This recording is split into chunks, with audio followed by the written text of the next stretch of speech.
Get started with everybody. First of all, let me start real quick. Welcome everybody. I'm so happy you're here. I know it's early and cold out and everything else, but we're gonna have fun today. Yeah, we have a lot of material to cover. Definitely.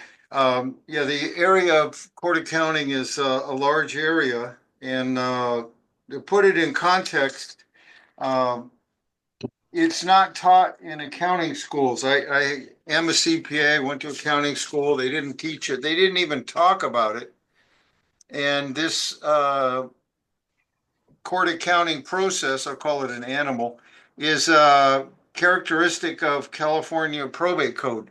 It is done nationwide, but we are bound by the California probate code, which is a little different than other states. If you get training material from another state, realize that it likely does not fit exactly with um, California law. The court accounting applies in certain circumstances. Definitely, it applies in probates. It applies in guardianships. It applies in conservatorships. And whenever a trust is required to account, this set of rules also applies. Um, and frequently, a trust will want to get a court approval so that the trustee doesn't have liability for any of the details in the accounting. Um, there's no license for anybody to do court accounting. It's you don't have to be a CPA. It doesn't. You're not need to be a part of CTEC, California Taxpayer Education Council for tax, and obviously you don't need to be an attorney, which I happen to be a CPA attorney and also an LDA. Um, there was a question. Okay, I thought we had a question. Um, so in guardianship and conservatorships, if they're a guardian of the person only or conservator of the person only, then court accounting is not required because they're not in charge of any asset management. But if you're guardian of the estate or conservator of the estate, it definitely does apply. Um, our format today is uh, going through an inventory and appraisal, which is needed in court accounting, but we're going to be looking at the probate forms. Then I'm going to cover the details of the judicial council forms for the accounting data and the type of data that is needed for a court accounting. And I want to point out that we will be teaching from the judicial council state approved forms. And I will show you another format that's frequently used, done on spreadsheets or other software that do not use the judicial council forms, except for one form, which we'll talk about a lot, the GC 400. Um, as we go through, Tamara and I like to entertain questions, and we won't make fun of you, guaranteed. But we do like to have fun during the presentation. But if something doesn't make sense, do speak up and let us know so we can clarify it. Other people might also have the same question. Um, so in terms of the data, I'll also show you our other handouts. We have another handout that has reference material. We have a handout on an example of a computerized court accounting. And then also we have an evaluation form that we give this course through the Contra Costa County Law Library, and they like to get course evaluations. We started the course about 6 years ago, I believe, Tamara and I, to help pro pers meet their responsibilities, and we've gotten good reports from judges because it helps them process the accounting. Um, Other than that, I'm going to turn it over to Tamara now, and we'll start out with the inventory and appraisal. You might also tell them about the handbook for conservators, Tim. Okay. But I don't have that up on my screen. So, you want to share? Sure, I think I thought I was sharing. Do you see one that says conservators? Does everybody see that? You need to let me share my screen so I can go through the material. Okay, let me transfer. Okay, Tamara, your host.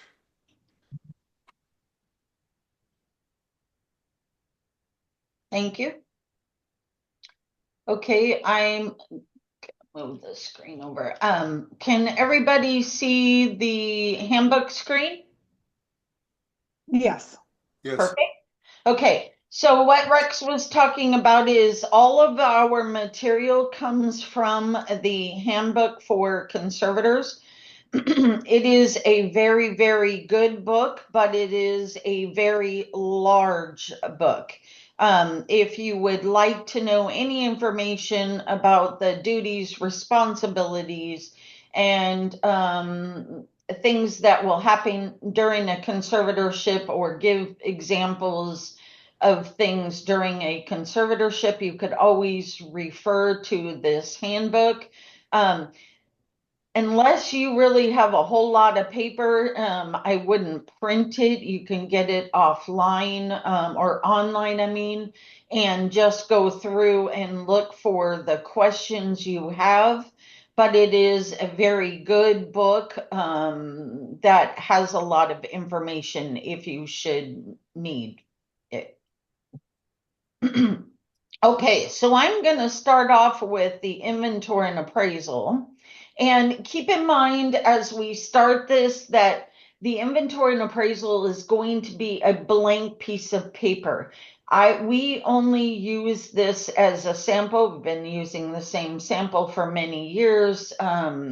This class was reviewed and approved by the retired Judge Sugiyama, who was in Contra Costa Superior Court. So we continue just to use the form.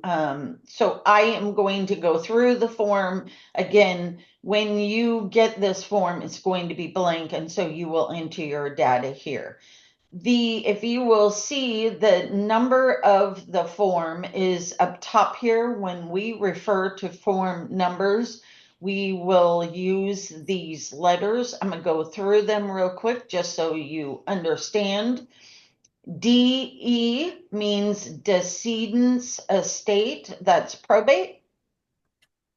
GC is guardianship or conservatorship. So if it's a guardianship or a conservatorship, it's referred to when the court tells you that you need a specific form or to turn something in, they will refer to GC. If it's a probate decedent's estate, they will refer to DE. The forms are the same. So again, it's either going to be the DE 160 or the GC 040. Okay, so up top here, if you were a proper and completing this, you would put your name and address, your telephone, fax number. A lot of people don't have fax. You can leave this blank, but it is important that you include your email address, even though it says it's optional. Because if the court clerk, if the filing clerk, anybody of that nature wishes to pass on information to you, they are going to go to the email address and send it via email. So I always state, please indicate your email address so that is the easy way for them to contact you. Attorney for. Now, if you are a pro per, you would put your name here and it's comma, and then you would put Proper, space, two spaces in between. Proper means you are going through the case on your own. You do not have an attorney. You will also see at times where it says the person's name pro se. You can use that word also. But you will indicate right here that you are representing the state on your own and do not have counsel.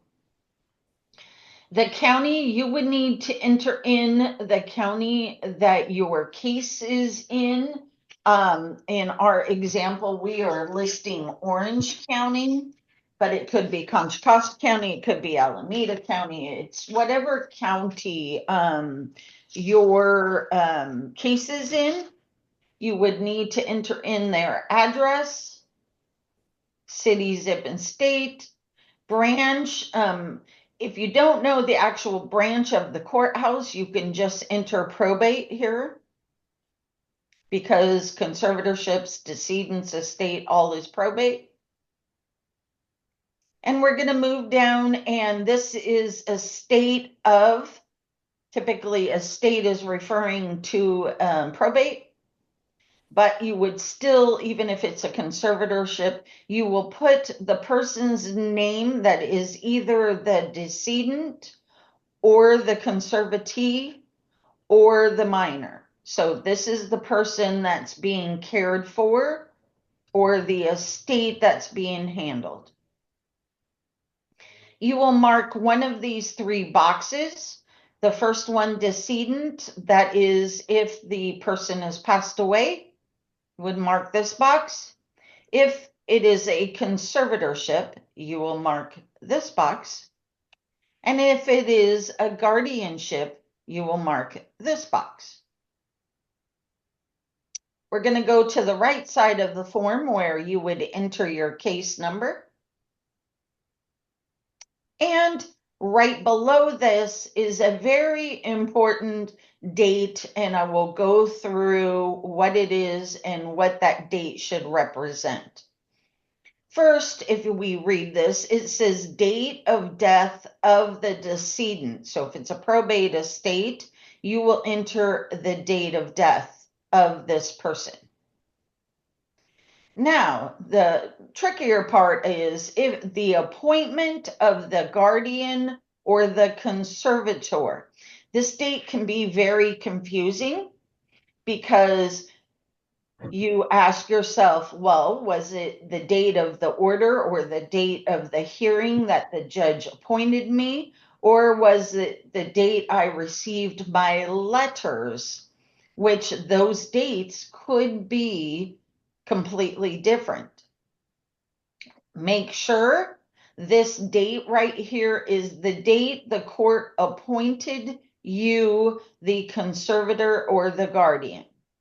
So if you had, for instance, if you had a hearing on March 8th of 2012, but if I take LA that doesn't sign orders right away, the judge doesn't sign the order till March 11th, and then you don't get your letters till April 8th, you're confused. Okay, which date do I use? Please always use the date that you were appointed. It's the hearing date. It's the date on the order, which is in a decedent's estate. It's the DE 140. Yes, 140.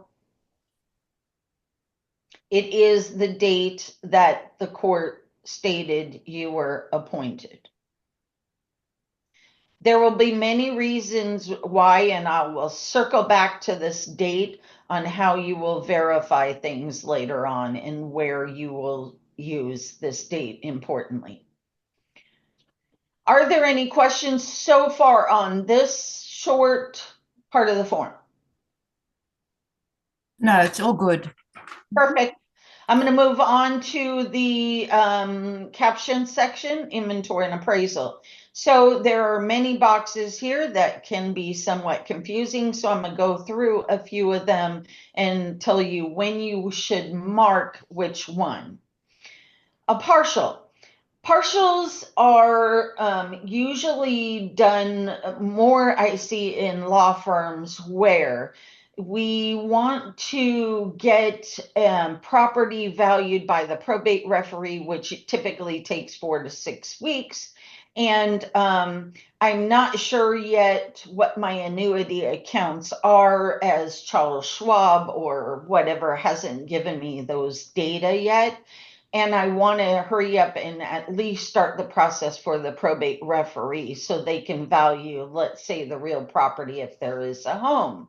So I would then mark this partial. I would put the partial number if it's the first partial, the second partial, whatever, and then I will complete the form. The only thing you have to remember is if you mark a partial and you turn that in, and that ends up being all of your assets, you don't find any cash assets or any other assets, you still need to file another one with the court telling them it's a final. So for propers, I don't typically see a partial done often. A corrected, let's go down this way. A final is basically stating these are all the assets. I've listed all my cash assets, I've listed all of my non-cash assets, and there will be nothing more. Now, keep in mind, there are times I've turned in a final and then all of a sudden we've discovered property or we've discovered an asset. In that case, if I've already turned in a final, what I will do is mark this box supplemental, which means I am supplementing a little bit more information in. It's new information, only new information. So if, for instance, I found a bank account that I didn't know, or maybe I found unclaimed property in the state of California's unclaimed property, and I didn't add it to the initial final that I did, I would mark it as a supplement. Now, let's go to the next box, which is corrected. Say, for instance, and I use this often when I prepare accountings or review accountings for people, propers, because a lot of times they didn't understand the number they put in here and they accidentally put the wrong number, and I cannot balance the accounting or I can't prove to the court this number right here. I would need to file a corrected, which means I'm going to redo a number for some reason. That is not true for usually non-cash assets because non-cash assets go to a probate referee. But there are times, let's say, for instance, probate referee returns this inventory and appraisal and say he valued the property as if it was 100% because I forgot to tell him that my decedent only owned 50% of the property, the other 50% somebody else owns. If that's the case, I would need to mark it as a corrected and have him revalue the property. Reappraisal for sale. So in cases, and this could be in a decedent's estate or the conservatorship, say for instance, if there's some reason that in the conservatorship you need to sell the property, you must have court approval to do so. And what you need to do and why you would mark this box is if this date right here and the value the probate referee gave is over a year ago, the court will require a reappraisal for sale, whereas you would mark this box and you would only include the property so the probate referee that is assigned, and I'll get down to that how you know who it is, blah blah blah, as we go to the bottom of the form. But then you would mark this box reappraisal for sale, and that probate referee would know they're giving a value now as opposed to a value at date of death or appointment of the conservatee. Does anybody have any questions? Was I okay and clear on my examples of which box you would mark on the inventory and appraisal? I love hearing nobody. Okay, got it. Let's go down. So now we're going down further in the form where it says appraisals. There are two spaces. One is for cash assets that will go on attachment 1 only. And then we have non-cash assets, which will go on attachment 2 only. And attachment 2 is only valued by the probate referee. Again, I'll get down to how you know who your probate referee is or where it's given to you by the court, etc. So we have attachment 1, again, cash, and attachment 2, non-cash, and then we have our totals. I'm going to come back to this spot right here. So we're going to leave it as if it's blank right now. We'll come back once I get down to the attachments. Continuing through the form, number 3 must be marked either all or a portion. You can understand if my box is marked all, my box up here better be marked final, because I'm saying this is all I've got. There's nothing more coming. Similarly, if you mark this box a portion, you are completing a partial. Make sense? Perfect. Now, number 4, no probate referee is required. This box is marked if you only have cash assets. That means no vehicles, no jewelry, no house, no real property, no vacant land, no vacation home, no stocks, no annuities, no life insurance policies, no 401ks. And nothing but cash. Then you would mark the box, I do not need a probate referee because I value all cash. The second box is marked when, yes, I need a probate referee. And the probate referee was assigned to me on my order for probate, which again is the DE 140, or it's the GC, I think 140. Don't quote me on that one, but it is the order for the conservatorship. You would put the date the court had the hearing, the date that a probate referee was ordered. Now, we're going to get to the part where how do I know a probate referee was given, or how do I know who was assigned to me as a probate referee? Specifically, if it's a decedent's estate, which is a probate, on the DE 140, at the very, very bottom, the last line before the judge dates and signs, there will be a box that says probate referee, and either the court will stamp the name and address of the probate referee, or they will just handwrite in the probate referee's name, and it is up to you to go find that probate referee's address. You can do a search on the internet and type in probate referee Jared Roberts, and that's not the probate referee, but type that name like that, and it will come up with the California Probate Association membership, and will show the name, address, phone number, email. It says all kinds of contact information.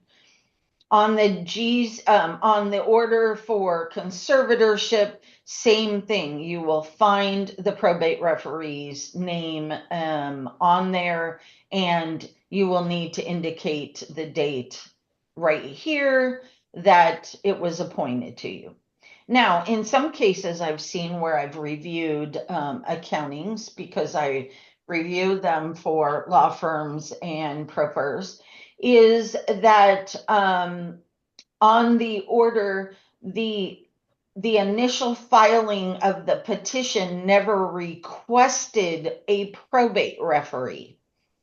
So they stated all cash on their DE 111 petition that there was just all cash. And so the court automatically looks at that and says, okay, I don't need to assign a probate referee. Then later on, maybe vacant land was found or something, and now I need a probate referee because I was never appointed one. You need to complete a form and request that the court provide you a probate referee. It's done ex parte.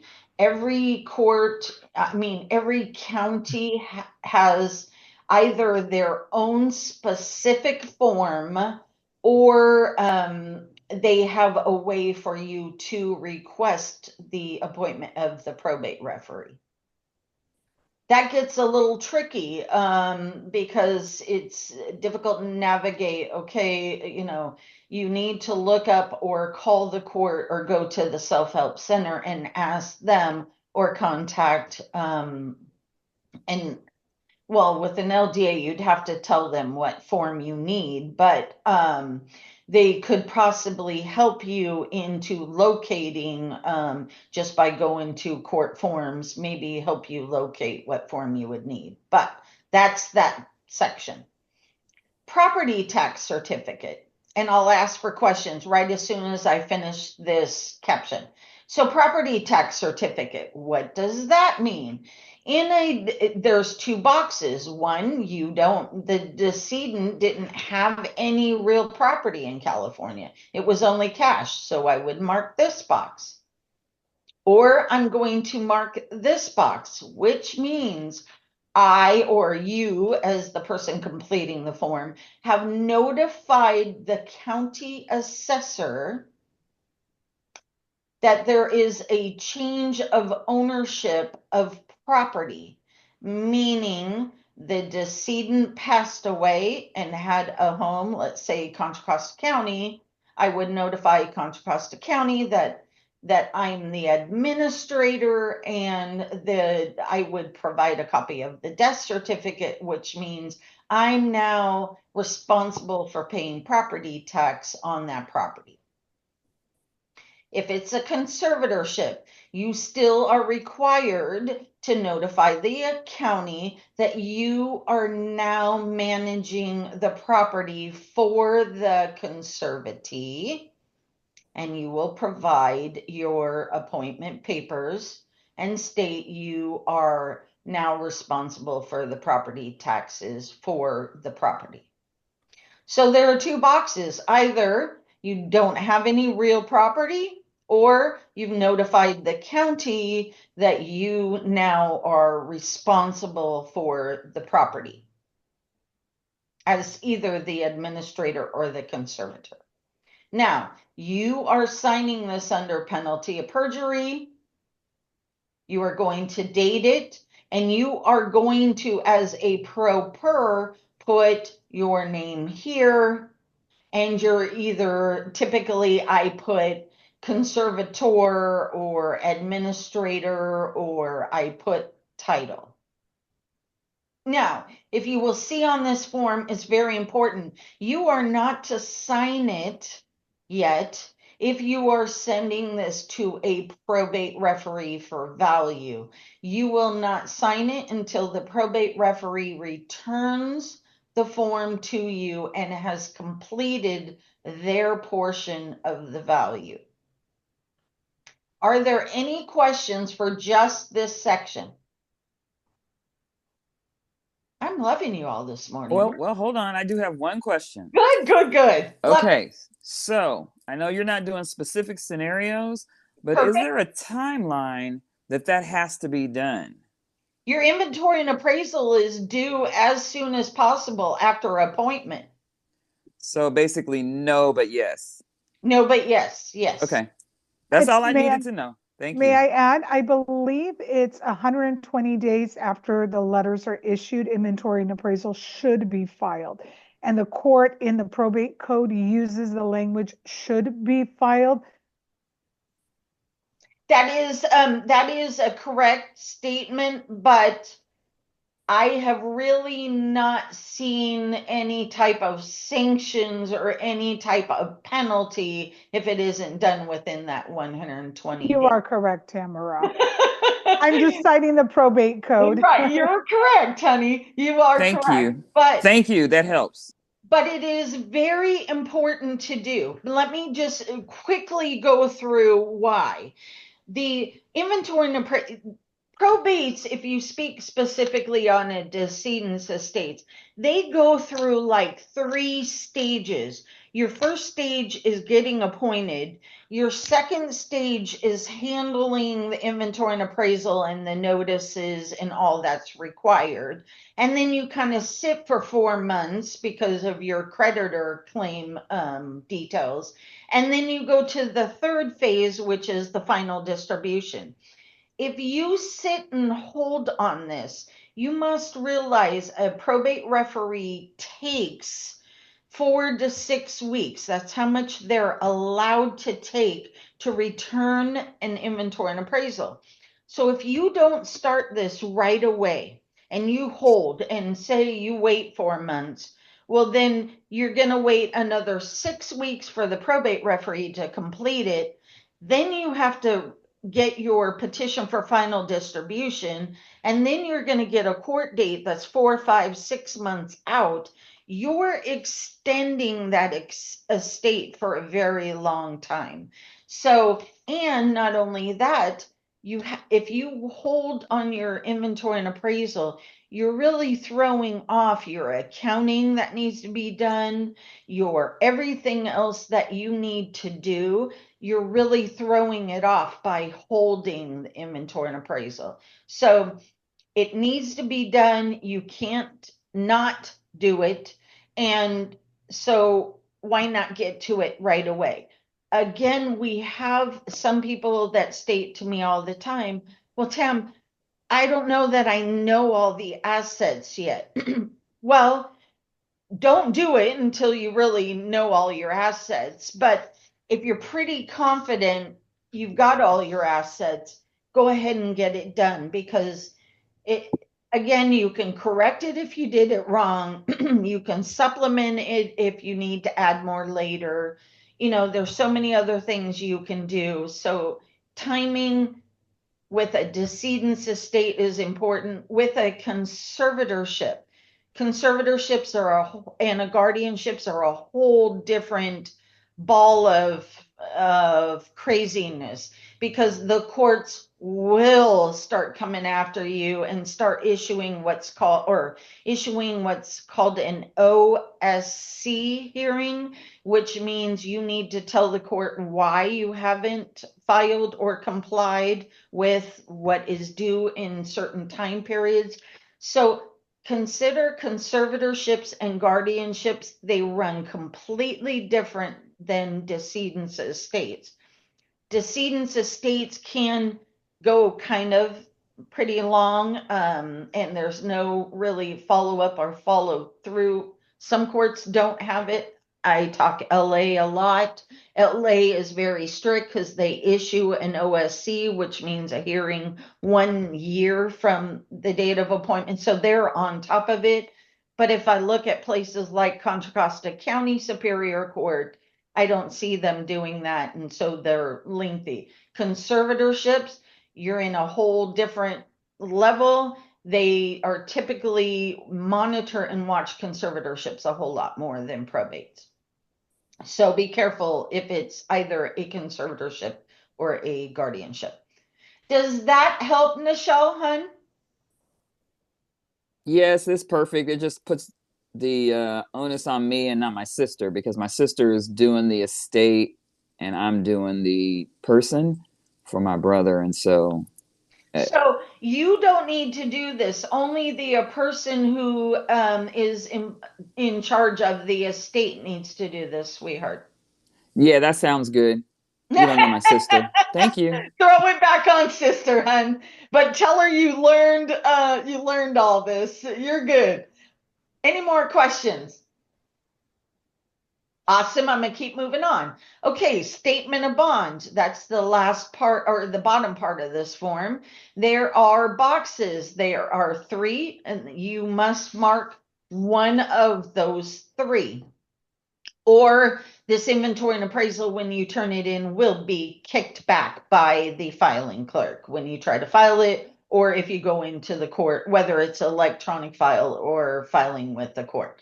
So there are one of 3 boxes. You're either had your bond waived, meaning the court did not require a bond posting to obtain letters, or the court did require a bond, and you must mark box 7 and state the amount of the bond that the court issued.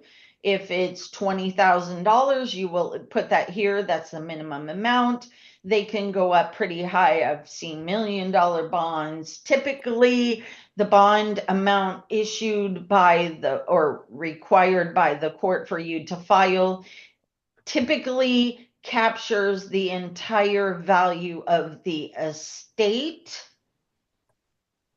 Now, if you are an out-of-state resident, typically, even if you get waivers of bond from all the beneficiaries, if you're an not out-of-state resident, the court typically doesn't have jurisdiction over you. They will require sometimes a minimum bond of $20,000.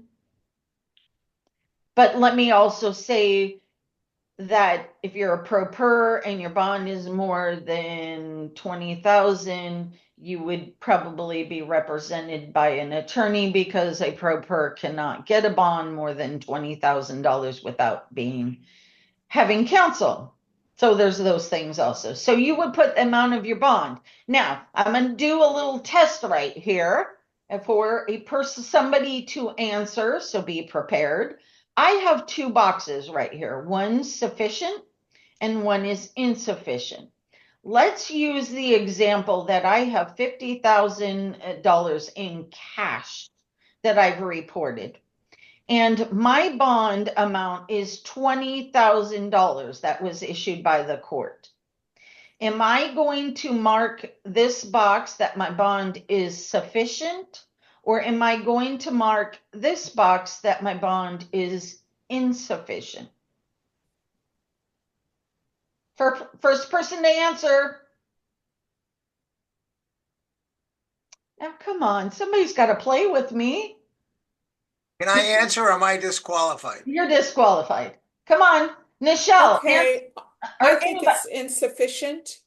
It is insufficient. You are correct, because your bond of $20,000 does not cover the cash of $57,000.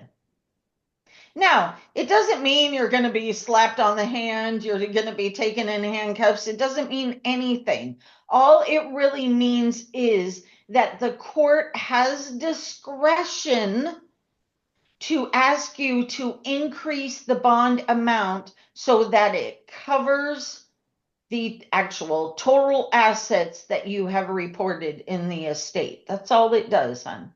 So you're either going to mark the box sufficient or insufficient. Now, there's one more box that at times, especially for a decedent's estate, that instead of posting a bond, say for some reason you don't qualify for a bond, or you don't have the cash in your estate to afford the bond or anything like that, what you can do is ask the court to put all of this cash money, 57, into what's called a blocked account at the bank. A blocked account at the bank means you cannot touch a single penny of the money that is in there without a court order. So you would mark this box, you would tell the court how much money that you have in the blocked account. You will state where the account is, Wells Fargo, bank, account number 1234. Always remember you will only use the last 4 digits, maybe 5 digits of the account number. You would never post the full account number, especially if it's a conservatorship and the person's still alive or a guardianship. Then you will date it. And again, this is if you have an attorney, but a pro per would repeat their name here. And then they would sign it, but again, only after it comes back from the probate referee. Are we clear on that part of the form? Awesome.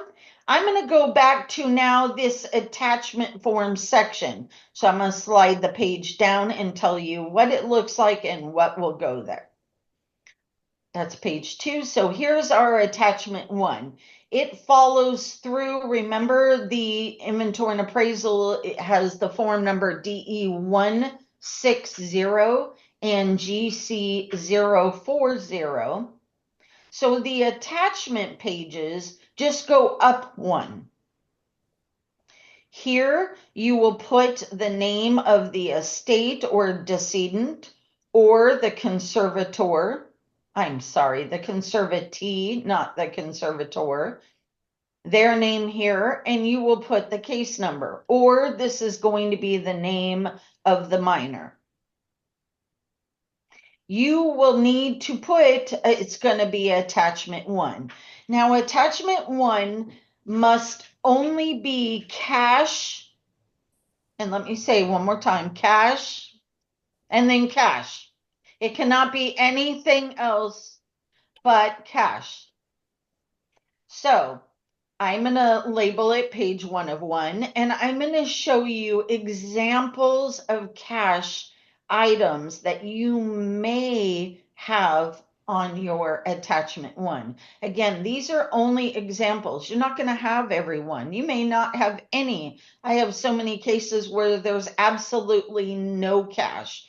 If that's the case, though, when I am completing my inventory and appraisal attachment 1, I will always put item number 1, 0 cash, and then I will put 0.00 here.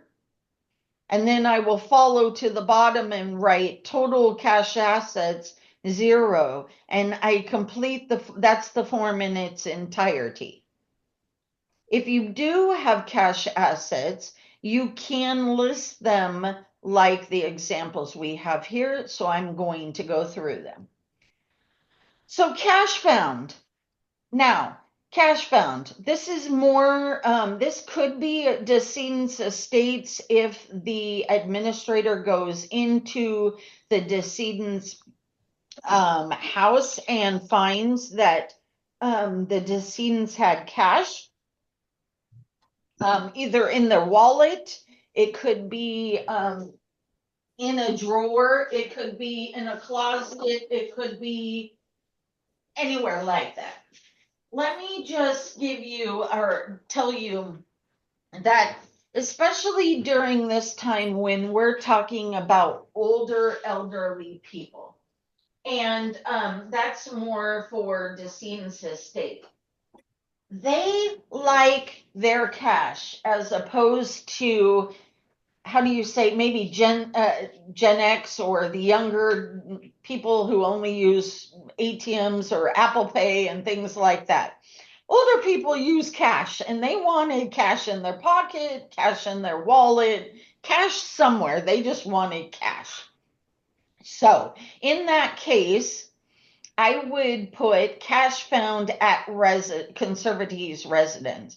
I do not list an address like this.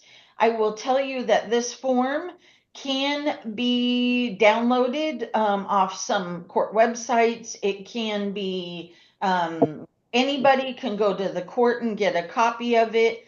I like to keep the anonymity of the conservatee. I like to keep it quiet. Cash found at conservatee's residence is plenty of information. So I'm going to list how much cash I found. Second one I would might list is balance in a checking account. Again, please be very careful and do not provide the entire account number. The court doesn't need that, and neither does anybody else. The last four, this sample used 5. I typically use 4. And then I would put Southern California Savings and Loan. I don't need the address of the branch. Sometimes I don't even know what the address of the branch is. I just don't indicate that. Now, what's really, really important, and I'm telling you, it's the number one thing when people come to me and ask me to help them review their accounting, they can't get it to balance, something's wrong. And even if they turn in an accounting and the court rejects it because they state it's wrong, this is the number one thing that happens. So remember back, I'm going to slide up my form so I don't want to make you dizzy. But remember back here, I said how important this date is. So say, for instance, let's just say I marked this date March 10th of 2012. Okay, that's the date of the of appointment of a conservatorship or something. I then marked my inventory and appraisal that the balance in the account on that day was 7-8, or I'm sorry, I'm gonna go back. I marked the balance in the account at the end of the statement because the statement ended on the 30th. I said the amount in the account was 784238. Can you see that that would be an incorrect statement? Well, I'm going to show you why. Correct. This date up here says March 8th. I need to put what was the balance on March 8th, not the balance on the end of the account period. Sometimes banks, depending on which one they are, they're better now than they used to be years ago. They will run the balance on every single day or balance on the last transaction as a number to you. It is very difficult, and can be for some people, very difficult to determine what was the balance in that checking account on March 8th when I was appointed, not at end of the account period and not any other period. Because what happens is when you do your accounting, you will turn in bank statements. And the examiners at the court that are, assist the judges, they look at the bank statement, they look at what you put here, and they will say, guess what? You don't balance.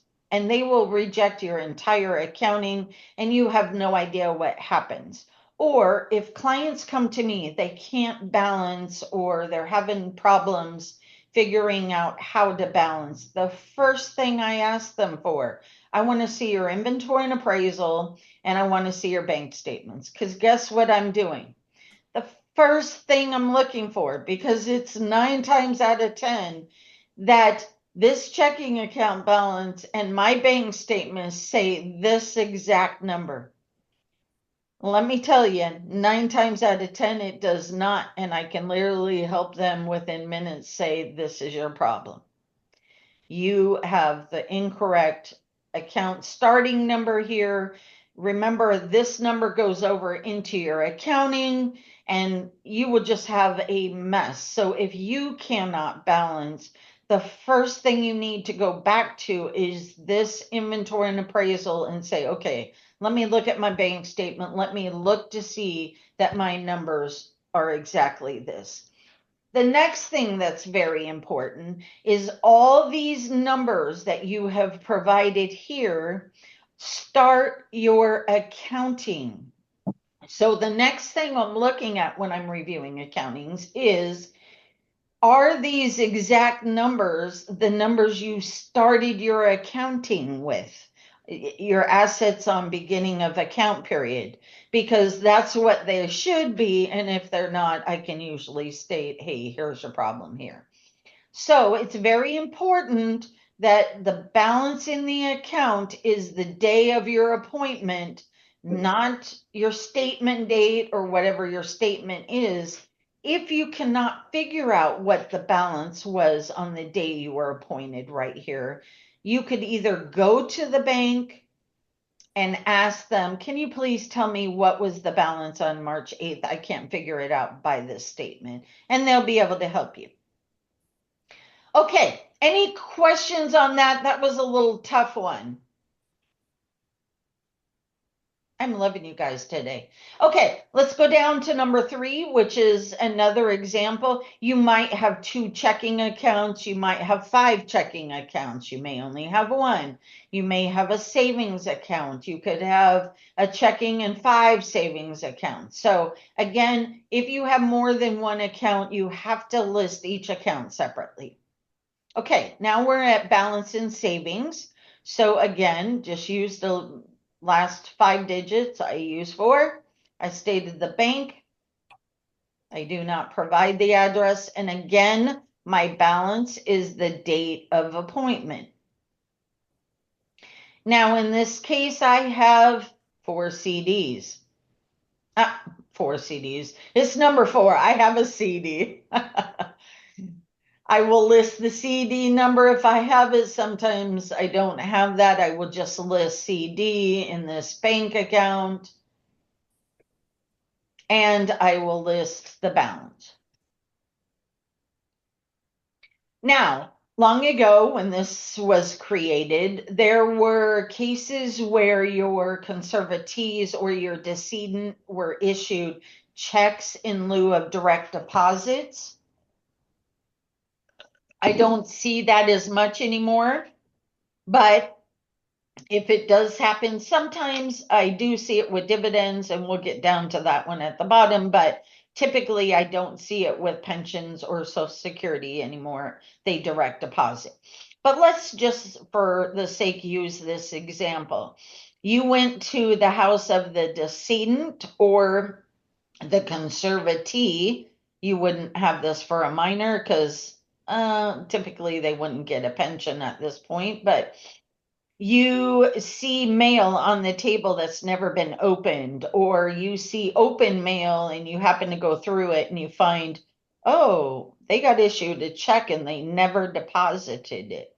One thing you have to do, make sure, is the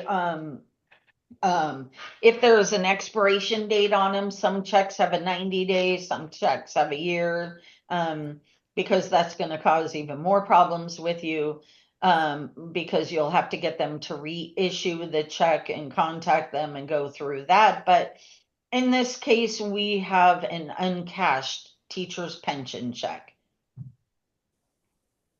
And so I would list the amount of that check. You could have more than one check. If you have more than one, list them separately. You can't combine things. Okay, and this, another example would be an uncashed Social Security check. I'd put the amount here.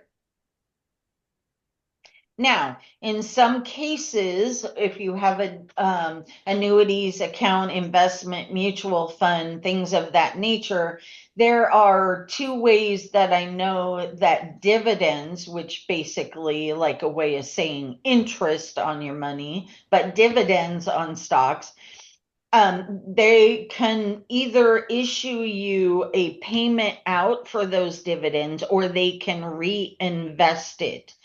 If they reinvest it, you would not have this here. There will be a way through the accounting you will record that. But if they issued a check and the conservatee or the decedent did not cash the check, you would list that here in the amount. Now, other things, let me just say, coins. If you find buckets of coins, God, counting all those coins would be a nightmare. I know, there's things like that. Remember, this attachment 1 is only cash. Please don't confuse them with non-cash assets because we will get to that later. Are there any questions on cash assets or an example that you may think of that I did not state? I do have a question. As you were saying for the uncashed checks, they're dated before the appointment of the conservator. Do we still include those if they were Yes. dated before? Yes, because they're uncashed. The conservatee still deserve those funds, and you're going to work to get those funds, whether a check is reissued or the person that issued the check grants the check itself. All Sounds right. good. Thank you. So what do we do if the person who wrote the check claims that it's a fraudulent check? Do we Well, still that's include it? whole nother issue you got going on there, honey. I myself would not include it when I turned it in, but if later on I was able to fight and push for it and it became an asset, then you could just add it to your accounting, or you could do a supplemental. Remember, I said a supplemental to this inventory and appraisal and turn it in that way. But more than likely, you would have to have legal counsel help you get that check if they're saying it's fraud and everything else. So they would be able to assist you in that case. Good answer, or any more? Okay, I'm gonna continue on. So at the bottom of the form, you will need to make sure you write total cash assets. I don't put my number there. I put it back over here, but either way is acceptable.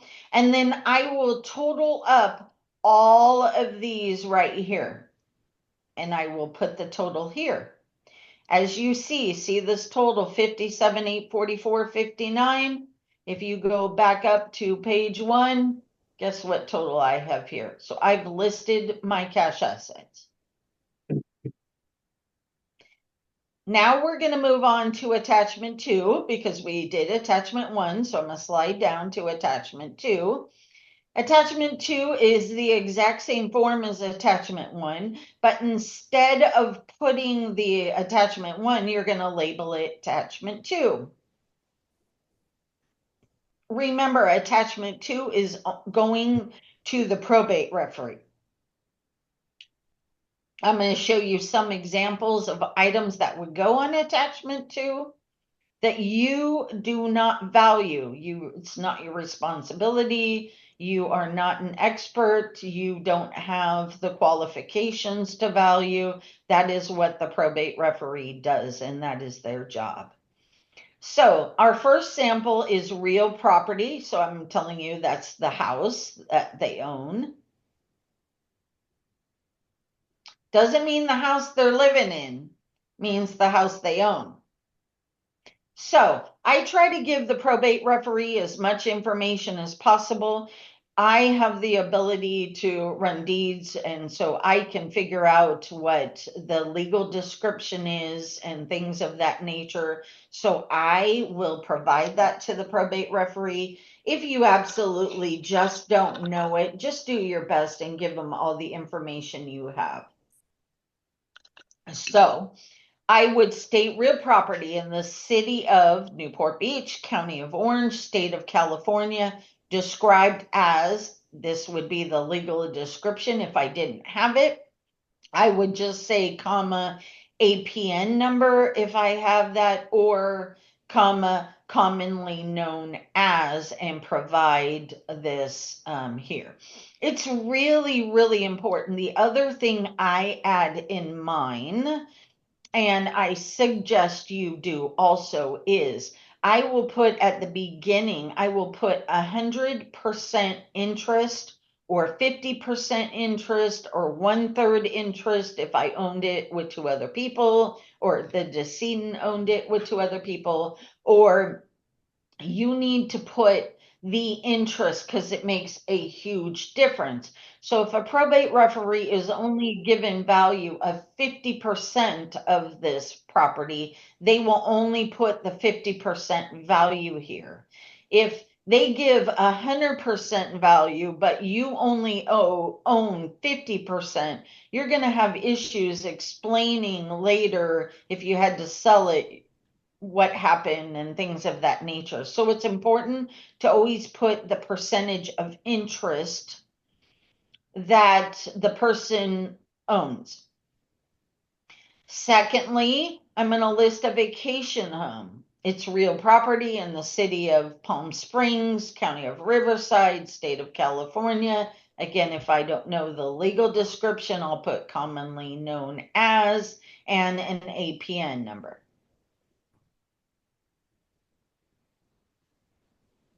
You notice here, I am not given values. I'm leaving it blank.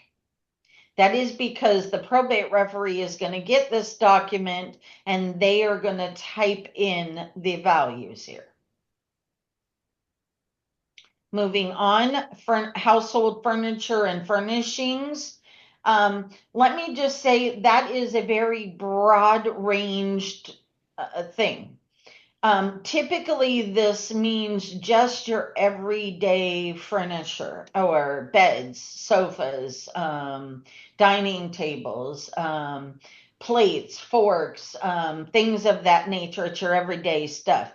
It's typical that I only see probate referees give between about 500 to 1500 in value. I think truly they kind of look at the size of the home, and it's a very small value. A lot of times I don't put furniture and fixtures in there, but it's best to put everything and so that nobody has questions. Well, where's the sofa going or something like that? I will state to you that there are times that say there's a baby grand piano. Do not list that in furniture. You will list that as a separate item because it has value all on its own. Antique dining set, if that's what you have or that's what you see, list as much as you can about that. Sometimes I'll even get helpful enough to where I'll ask my clients, if I'm helping them, to take pictures of it and mail it to the probate referee so they can see a picture of what it is. Keep in mind that a probate referee, when they provide value, they are not going inside the home. So let me back up and state it's very, very, very important. I have some real property. Let's say it's a vacation home and they haven't been to that vacation home and squatters got in it or somebody got in there. They had a relative living in there that absolutely destroyed the home. I'm talking destroyed the home where the floors have holes. I've had houses where somebody came in and removed the copper pipes out of the walls. I've had hot water tanks just completely ripped out of the walls or the garages and things of that nature. Well, obviously that affects value. I've had homes where they took pictures and the ceilings, it was very strange, but the ceilings were gone where you could look straight up into rafters, things of that nature. In that case, I will provide those details to the probate referee, like, hey, the inside of this house is gutted, or it's missing the stove and dishwasher. It's there's no electrical because the electrical has shorted out and somebody hasn't fixed it, or walls are missing, or copper pipes are missing, or bathroom showers and tubs have been removed. I give those details to the probate referee because obviously his value is going to be decreased greatly by those details I'm providing.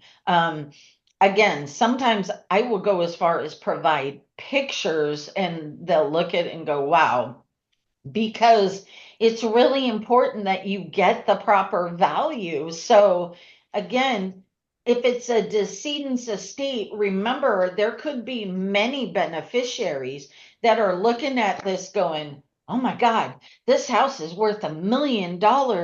I'm going to get part of that $1 million as a inheritance. And then all of a sudden it comes to the time and you go to sell it and you get 400,000.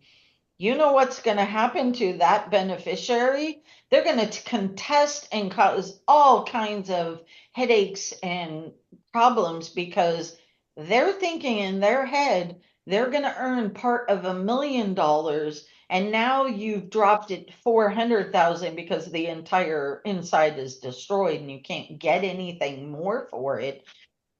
They're going to ask you why, and they're going to probably file a complaint with the court that you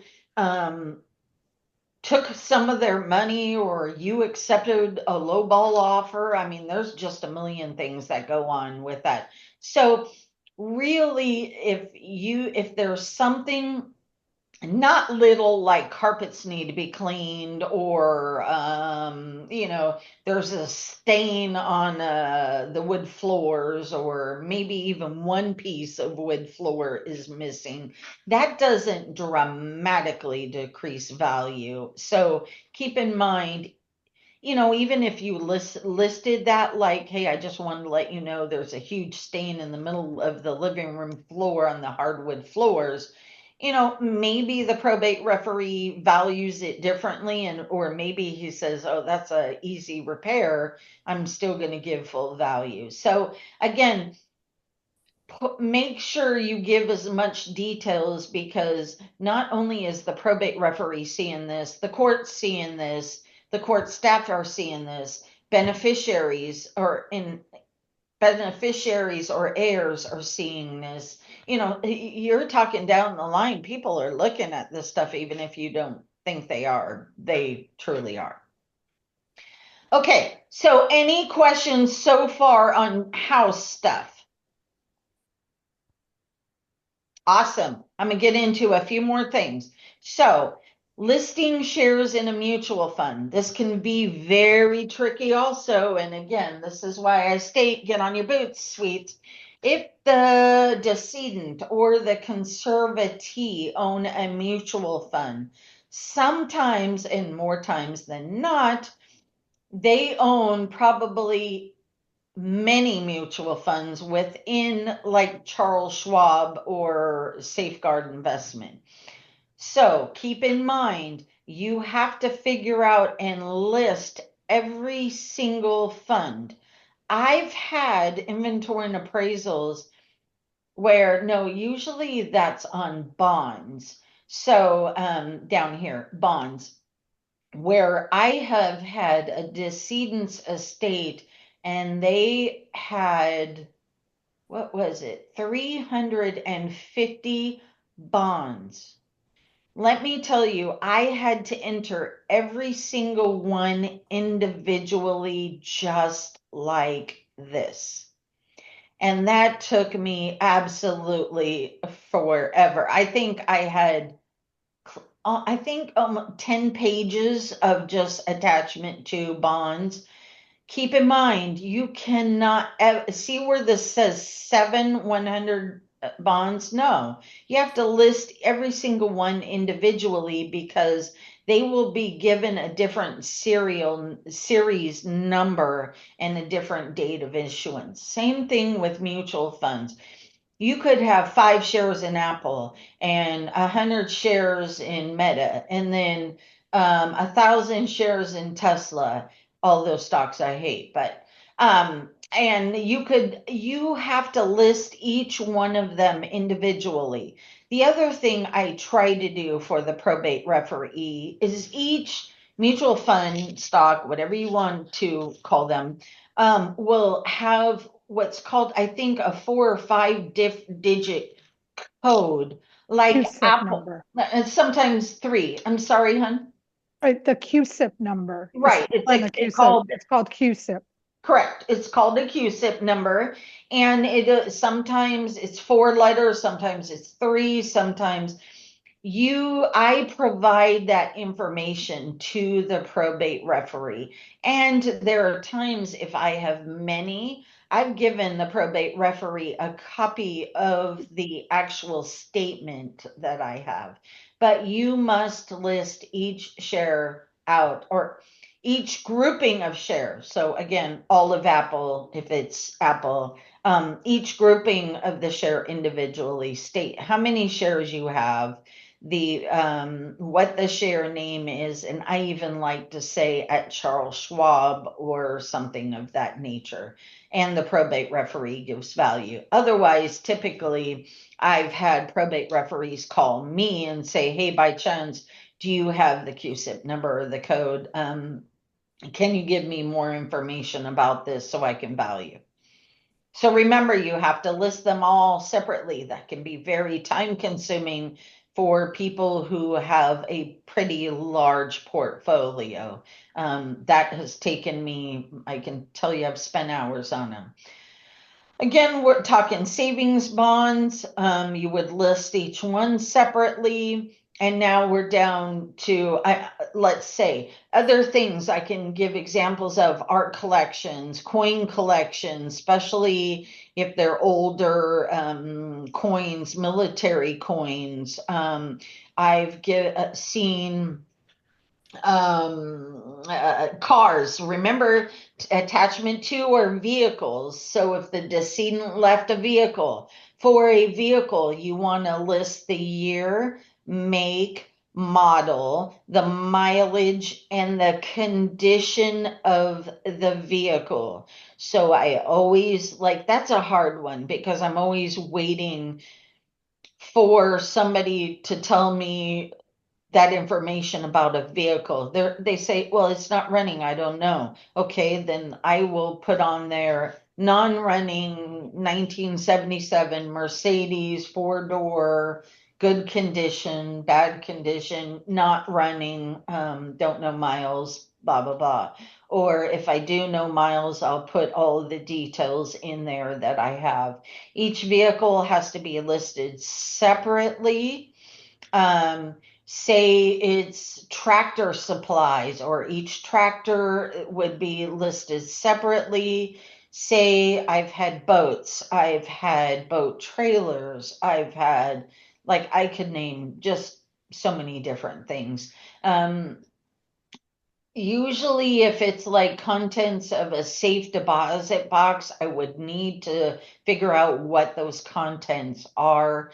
They could be watches, if there's Rolexes or specific watches that have value, I will list that. I've seen it where people just lump jewelry, antique. Usually the probate referee will ask for more details about that before he'll provide a value.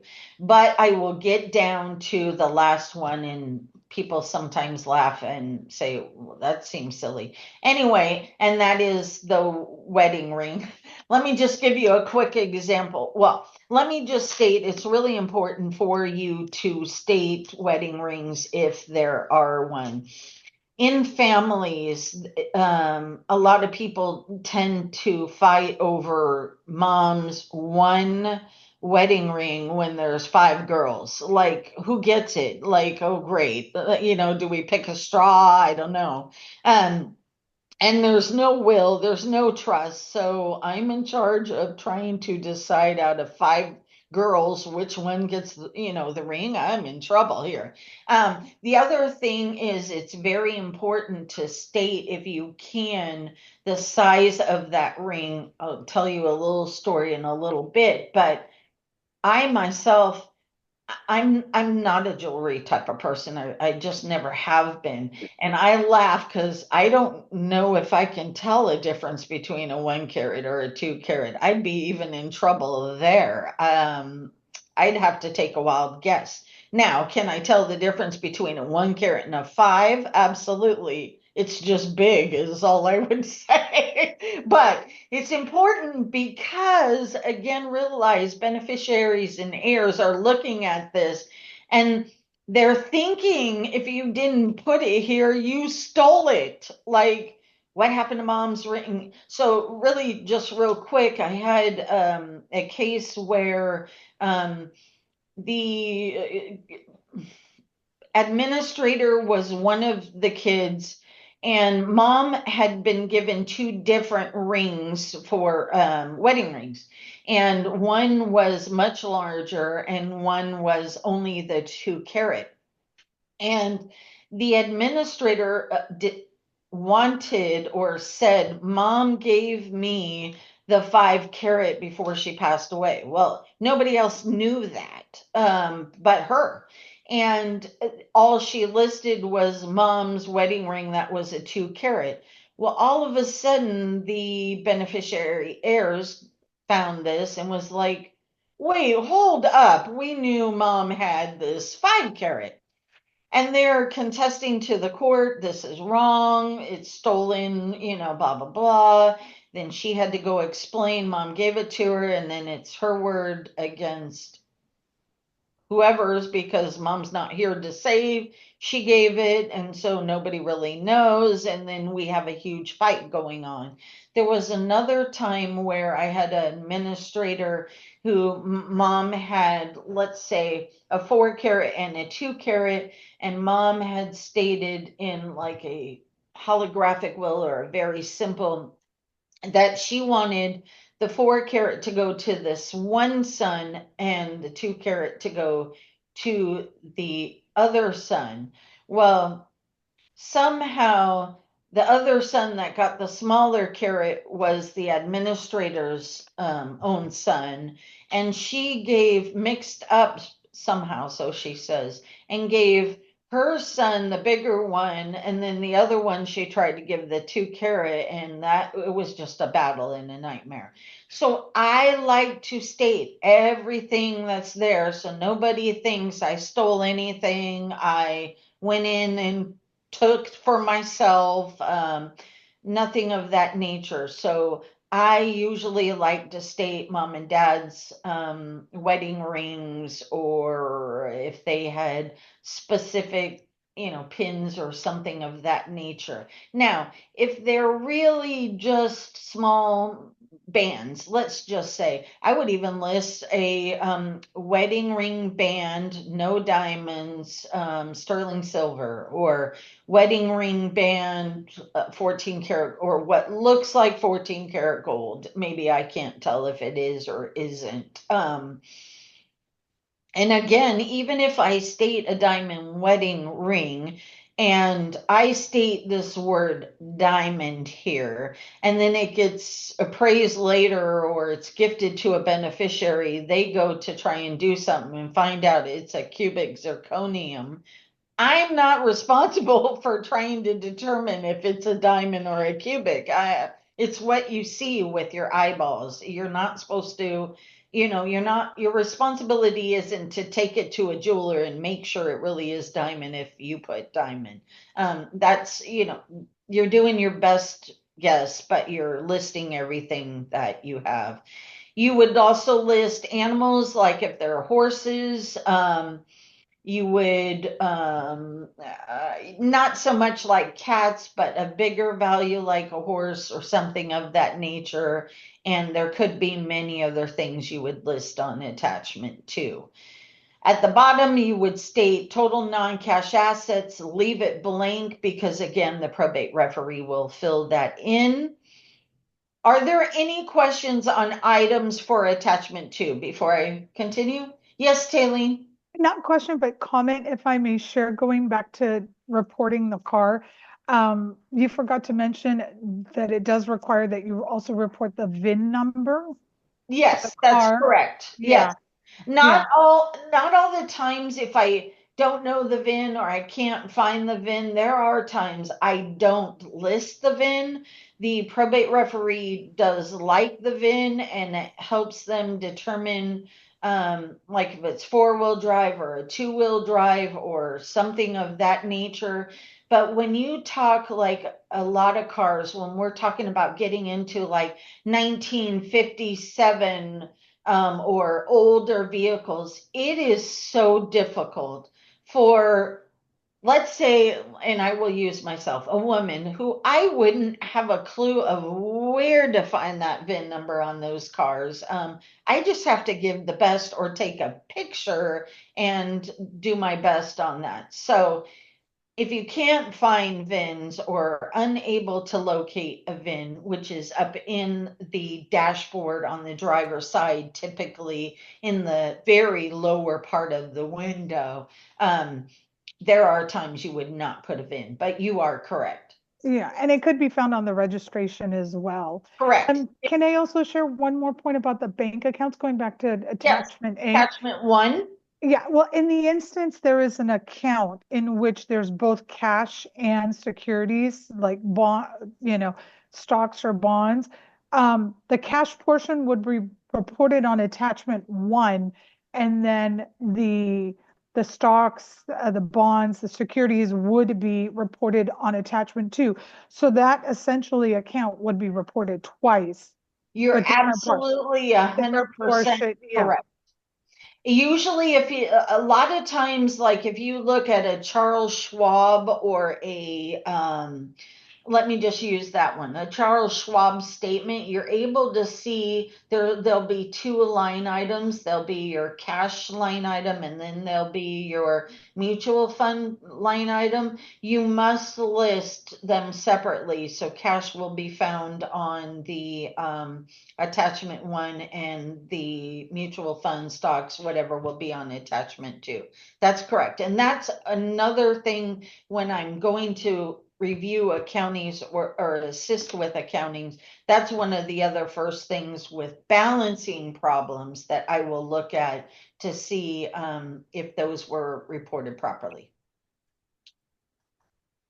Okay, so I'm gonna move on again to the form. I'm almost done with the form. So the probate referee will fill out that portion and will put their total up here, attachment 2, and they will typically add these up after they've done that. Then they will complete page 2 of the inventory and appraisal by putting their compensation. Typically, it's 1.1% of the value of what they appraised on attachment 2. And if they have any expenses, like they had to order maps or they drove to see the front of the house, so they have mileage or whatever expenses they had. And then they will put a total down here on what they are charging for the inventory and appraisal. Again, this all goes to the court. They will date it. They will print their name. They will sign it, and they will return the entire package back to you.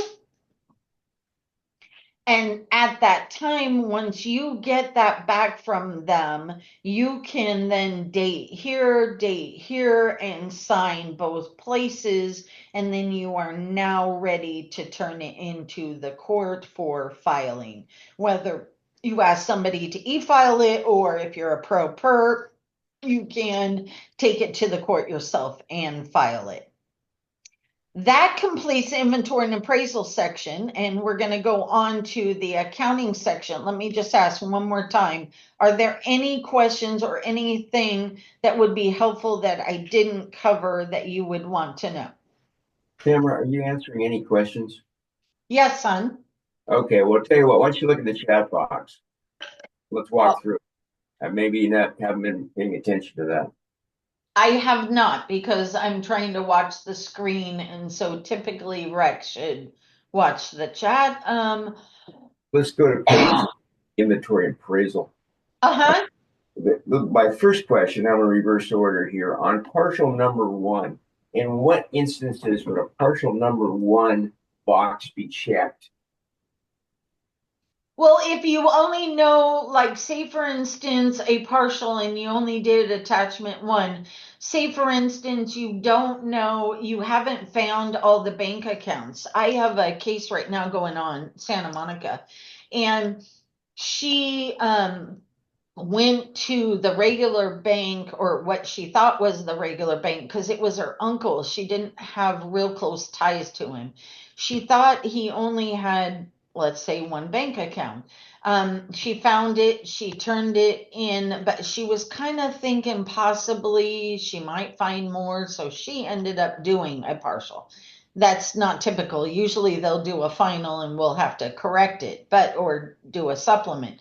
Um, but what happened was, did a partial and then later found, by getting a copy of a tax return, she was able to locate, oh, he also has a savings account um, somewhere else, or in another bank, or a savings and loan like Travis Credit Union or something like that.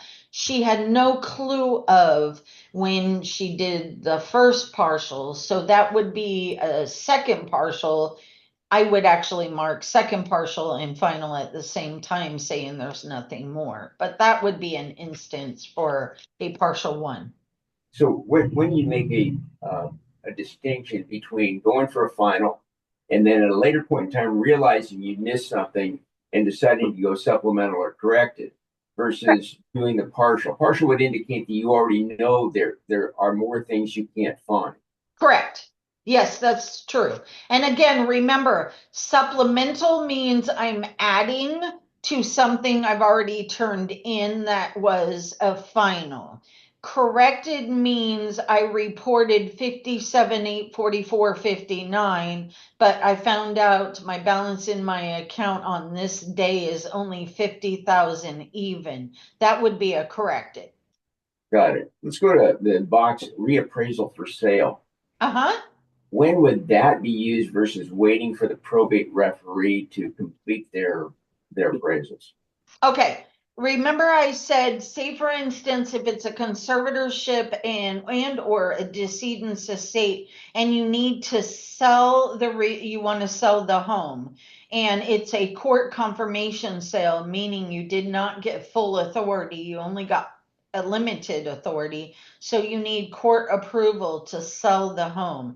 A conservatorship, you will never, ever, ever get full authority to sell a home. You must go through the court, and with a minor's estate also. So this would only pertain really to the decedent's estate, but it could with a conservatorship. So again, see the date March 8th, 2012 was the date of death, right? And I want to sell the house now today, and I don't have full authority to sell it, or it's a conservatorship account. And now I've determined that conservatee is in a care facility and they will never be able to go back to their home. So instead of paying homeowners dues and gardening and all the upkeep, I'm going to sell it because she's going to need the money to pay for the home now. I would need to mark this box reappraisal for sale because it was first valued in 2012 and now we're in 2025. So I need to tell the court today what is the real value of that property, because with a court confirmation sell, you cannot sell real property for less than 90% of the appraised value. Otherwise, the court will not approve it. So there's been times where I've gotten an inventory and appraisal. The probate referee came back and said the property was worth 800,000. Didn't know the details as much as what was wrong with it. I couldn't get an offer, or they couldn't get an offer for more than 500,000. If that was the case, I need to go back to the probate referee and say, hey, I have a problem with value.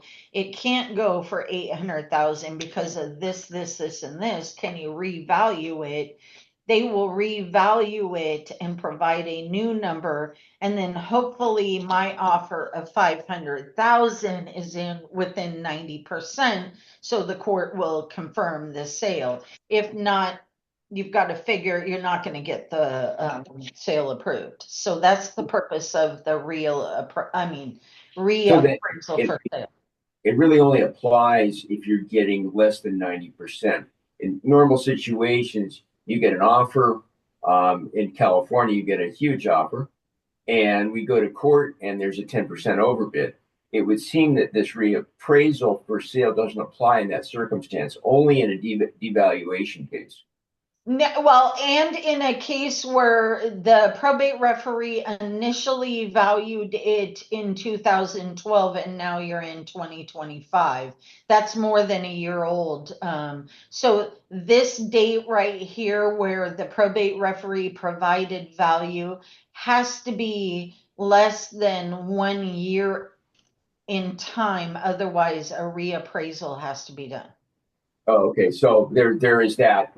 Let's say that we've got a probate that's gone on for several years, and finally we're getting to a sale. Reappraisal would have to happen prior Right. to. Only if the court needs to confirm the sale. If you have full authority and the court does not need to be part of the sales process, then the 90%, it has no bearing whatsoever, huh? I've been in rare circumstances where court approval wasn't required for sale of a real property. Maybe there's some instance I don't know about. Yeah, typically if you're only given limited authority or the other purpose is to do a sale of real property, you have to do what's called a notice of proposed action prior to the sale. If any beneficiary objects to the notice of proposed action, it has to go in front of a court for confirmation of sale. So I'm seeing those a whole lot now where I've never seen them in prior years. So you have to remember that now people are objecting to NOPAs, what we call NOPA, notice of proposed action. And in that case, even though the administrator has full authority because they rejected the notice of proposed action, it has to be a court confirmation sale. And in that case, you may have to reappraise the property. Well, you brought up an instance earlier in your discussion about beneficiaries fighting over what the value should be. Correct. And a notice of proposed action is always a good idea. Absolutely. So, and moving on to number 3 here on page 1. The notice is a requirement. It's not a good idea. You have to send out notice of proposed action, even if you have full authority. It's a requirement. Correct. Yeah. Yes. The property is always afforded for. Let's go down to number 3. Difference between all and portion of the estate. When will you check the portion? Is that the same conversation we had a moment ago about the person that didn't find that account? Correct. If you marked this partial, you would only mark this box portion. Okay, so they'll be consistent. If you go for partial, portion applies as well. Correct. If you mark in final, you're all. Okay. And my last question is, can you set a different beginning balance date than your appointment date? No. No. So it has to be as of appointment date. Correct. That's when you start beginning balance. Correct. Or it will be rejected. All right. Thank you. Okay, Rex, I think you're able to take over now. I will come back a little bit later after he is done. So it'll be a few hours. I thank everybody, and I'm going to turn it over to Rex. So Thank you, Tamara. You're welcome, hon. I'm going to stop sharing, and now let me get over to find Rex because he moved down on my thing, and I'm going to make him host. Can I share one last note while you're switching over? I just wanted to share, I know we were talking about the inventory and appraisal, but I just wanted to just stress the importance of reporting the assets and reporting them correctly, because the personal representative statutory fee is based on the value of the inventory and appraisal minus the the gains and the losses. So if you're not, for example, if you're not reporting 100% of the property or it's not reported, your fees are based, if you're taking fees, on the inventory and appraisal. So it is important to have that That's correct. accurate. Yeah. You'll figure out that when you're doing accountings and the examiners are reviewing the accountings, they're going to be able to tell if you were missing anything or not, or if you gave a different value, and they'll reject your entire accounting.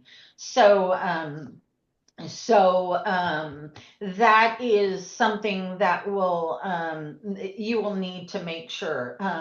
Again, the courts have done this a very long time. They have their certain things they look at, just like I do when I get accounts to review. I get a lot of requests from law firms to review accountings for their client or them or whatever, and I have my specific things that I'm going through my head and I'm going to look for and comment on. So, believe it or not, if I, who am a nobody with the court, really can find things like that, I guarantee the court will, because they got much more knowledge and things they look at than me. So you're correct on that. Okay, Rex, you ready to go? Because I know we're gonna run on time. And I apologize for not answering the chats but while I'm talking, but I will be trying to answer chats while Rex is doing the accounting portion.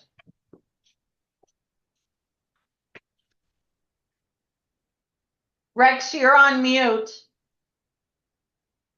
If you could let me know when you transfer. I already did a long time ago. Okay, so in that case, then I need to share screen. Correct. Looks like this one.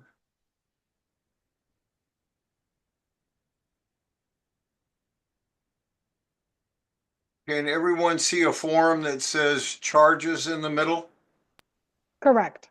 Yes. Good. Then we're all on the same page. All right. Let me just do another thing here. Okay.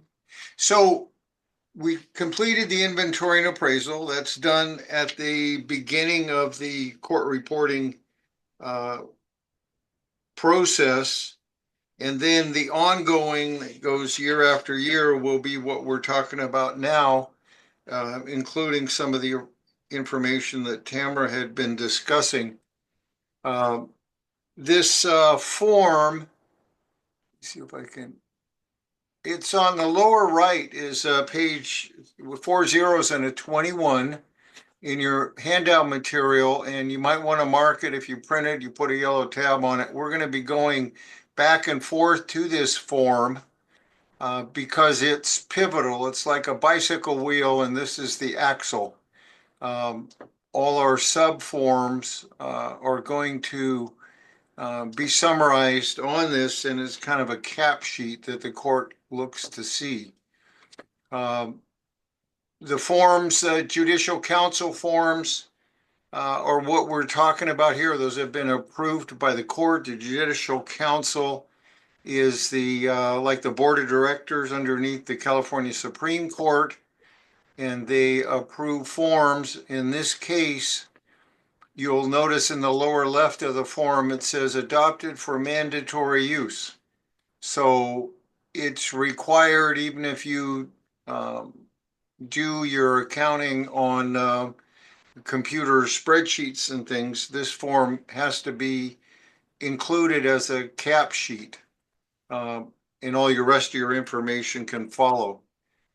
We set up guardianship, conservatorship on this form. If it happens to be a probate, you would list it as a probate. If it's a trust, indicate that it happens to be a trust. So the overview of the account, we have two main sections, charges and credits. The charges is money that you have or that came in, and credits are money or items that have been dispersed. you can think of these terms as responsibility.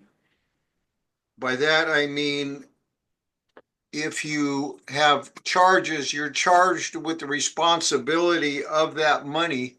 And if any of it is not accounted for, you are automatically personally liable. And in credits, those are disbursements. That means that you're no longer responsible for those funds. The fiduciary duty of a trustee or guardian or conservator is quite a bit different than somebody writing checks for somebody in a business. In a business, if you write checks and you're only the bookkeeper, you're not personally liable for everything that happens or doesn't happen, like income tax. But as a fiduciary, anything that's missing, it just automatically goes to personal liability for the guardian, conservator, or trustee. We start out the forum letting the court know where we are in the reporting process. When you get appointed by the court, you have 90 days to file your inventory and appraisal, and then your first accounting is due after the end of the first year. 120 days. 120 days of what? You have 120 days to file the inventory and appraisal. You said 90 days. Oh, I didn't realize it changed. Okay, 120 days. Well, I'm telling you the historical then. Fine, thank you. And at the end of the first year, you have your first court accounting, and then every alternate year thereafter. So the year numbers are end of 1, 3, 5, 7, and 9. And you would list whether it was your first account, second, third, and if you have a change of fiduciaries, I would maybe start over and show that as a different fiduciary. This would be your appointment date or date of death, and the closing date would be the end of 1 year. Very rarely, well, I guess interimly we have, or final, yes, either have initial or an interim.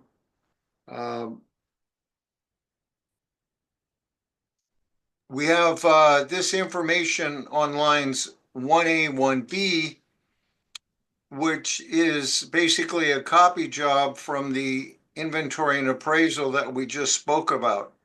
You bring them over and list them here. In the accounting, there's pages, it's kind of duplicate, but we include those pages in the annual accounting. One of the terms in accounting that we have is called carry value. I've been doing tax forever, since 1976, and we have a thing in tax called basis for depreciation and other things, and it's what the value is in your hands.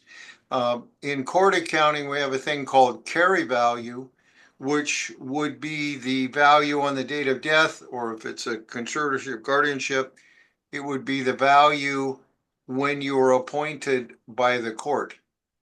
And that carry value stays with the asset during the entire time of your responsibility for reporting. So we start out just copying from the inventory and appraisal, then we start getting into the detailed sheets. I dislike the terms charges and credits. It doesn't make any sense to me as an accountant. Debits and credits, if you know debits and credits, you can forget about it because we don't use them and they don't apply here. It's got a whole different language in this type of reporting. So you can look at these lines. It says receipts during the period. Okay, what is that? Schedule A, we'll get to it. But first off, I want to have you think of this as a link to detailed schedules, and there may be 4 or 5 different types of Schedule A's, gains on losses. So these are summaries, and it's linked to the detailed schedules. And after we get done with the accounting at the end of the accounting cycle, the first year, third year, fifth year, we have listing the assets, cash again, and the carry value. We don't go back to the probate referee. The carry value stays with that asset forever. Other items, good form on the court accounting. If you're, when you're doing your report and you have an item, let's say receipts, additional property received during a period, accounting period. If there are none, you should put a 0. So you're making an affirmative statement to the court, none. Leaving it blank, there's some ambiguity that maybe you didn't see it or didn't include it, but the form requests it in that manner. Other items in this judicial council form, in the lower right of the form, there are code sections, California Probate Code, and it refers you to the California Rules of Court. All those codes and references are online. What I call this is kind of a breadcrumb trail. If you want to see what the code says, you're trying to interpret what do they really mean by losses other than a trade or business. Well, you have a code section or group of sections you can look at and try to help in your understanding of what they're talking about. It's not necessary, and I find the probate code quite a bit more understandable. I do a lot of stuff with income tax, and dealing with federal tax law, it's not so easy to read the code without some kind of translator. So we'll be going back to this page quite a bit. So the next page we're going to move on to here is page 21. I had 1A. Here we have the kind of a copy job of the inventory and appraisal. So you just list that, the items, and on your asset list, in your for your carry value for all your assets, I suggest you fix on an asset number. You know, let's say the Charles Schwab account happened to start out as asset number 3. Keep that number through the entire accounting. Never change that, because the probate examiners want to see what happened, and they can trace an asset between multiple years because that asset number has never changed. So if you happen to sell asset number 2, you do not renumber. You just leave the asset number 2 blank in the future, and it'll help with comparisons. Going back on the GC 400 for a second, the form has to balance. Okay, so what you started with, what you got rid of, and what's left. These numbers on line 7 and 14 have to match. There is no other choice. If they don't match, don't bother turning it into the court. They'll kick it right back at you. This balancing is required. And in tax, we round off the pennies because the IRS doesn't care about pennies. In reality, coins are not worth anything anymore. But in the court, they still want the pennies to be indicated. And another item, when you're doing your court accounting, make it a habit of double checking your numbers. I happen to like using an adding machine with a tape. You do it on screen. What I suggest is every number you use is double check your input to get a total. Don't just take it, oh, it's right, and move forward, because when the court accounting doesn't balance, it's a major nuisance to trace through everything to try to figure out why it doesn't balance. And you can end up spending a whole lot of time on it. Okay, so beginning cash, that's a copy job from inventory and appraisal. Then non-cash assets. Here, starting out, bring in from the inventory and appraisal. And just a second here. And let me just pipe in, don't forget that on the top of the screen, you still need to fill in every time, whether it's a conservator, mark the boxes up top, conservator or guardian, and put the name of the estate and case number.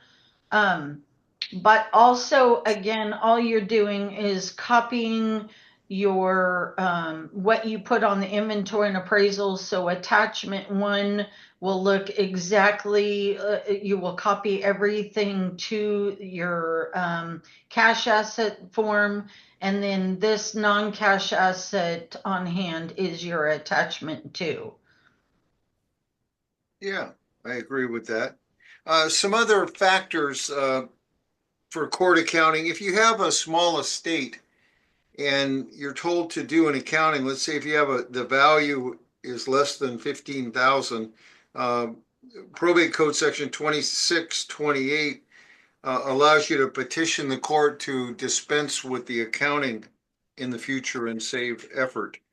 Another problem in court accounting you might encounter is when you have married spouses and all their assets are community property, and one spouse is incapacitated, you do not have to do the court accounting because the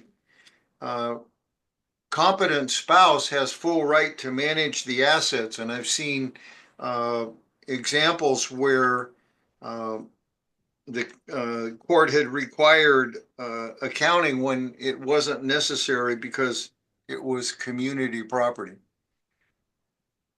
Now, at the end of the first year of accounting, you start coming up with the carry value we talked about. The asset numbers don't change. We talked about it. And then it says market value. Well, that would be as for your second accounting, not your first accounting, because your first accounting, you had the probate referee. So in the end of year 3, 5, 7, and 9, you end up needing to enter this amount for market value, and you do not get the probate referee, you just estimate it.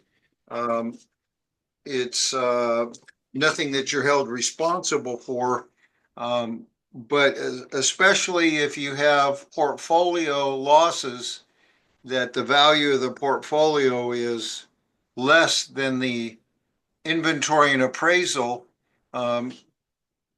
it frequently causes problems that the beneficiaries think you're not managing the stock portfolio properly, and it raises the question that maybe your investment management is lacking.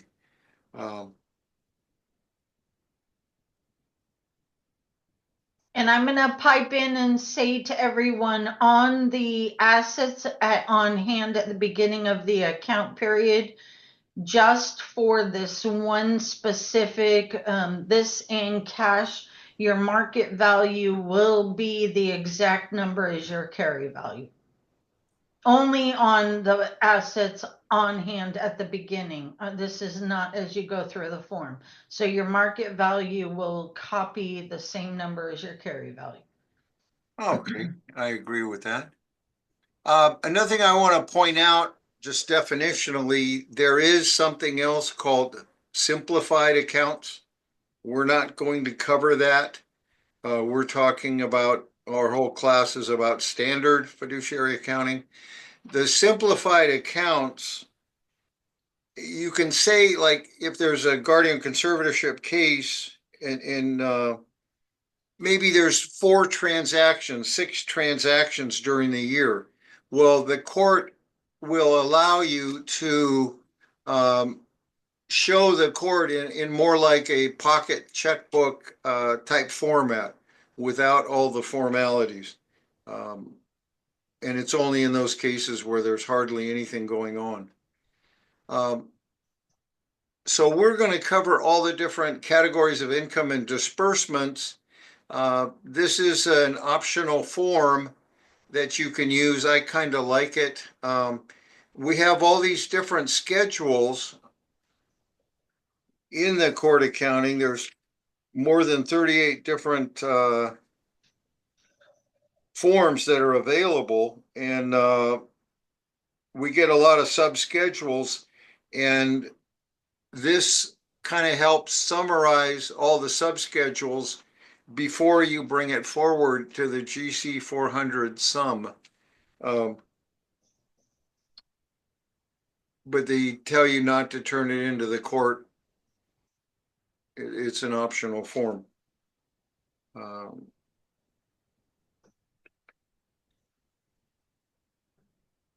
So we're going to go into receipts. We're going to go into the income section of the accounting. That comes first. Receipts, dividends as an example.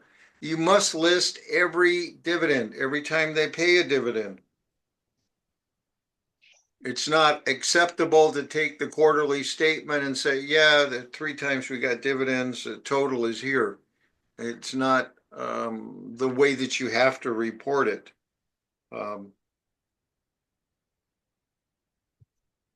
The other thing that comes up in the dividend area, if you have an account where they have a large stock portfolio, for example, and there's this process that's very common called a dividend reinvestment program.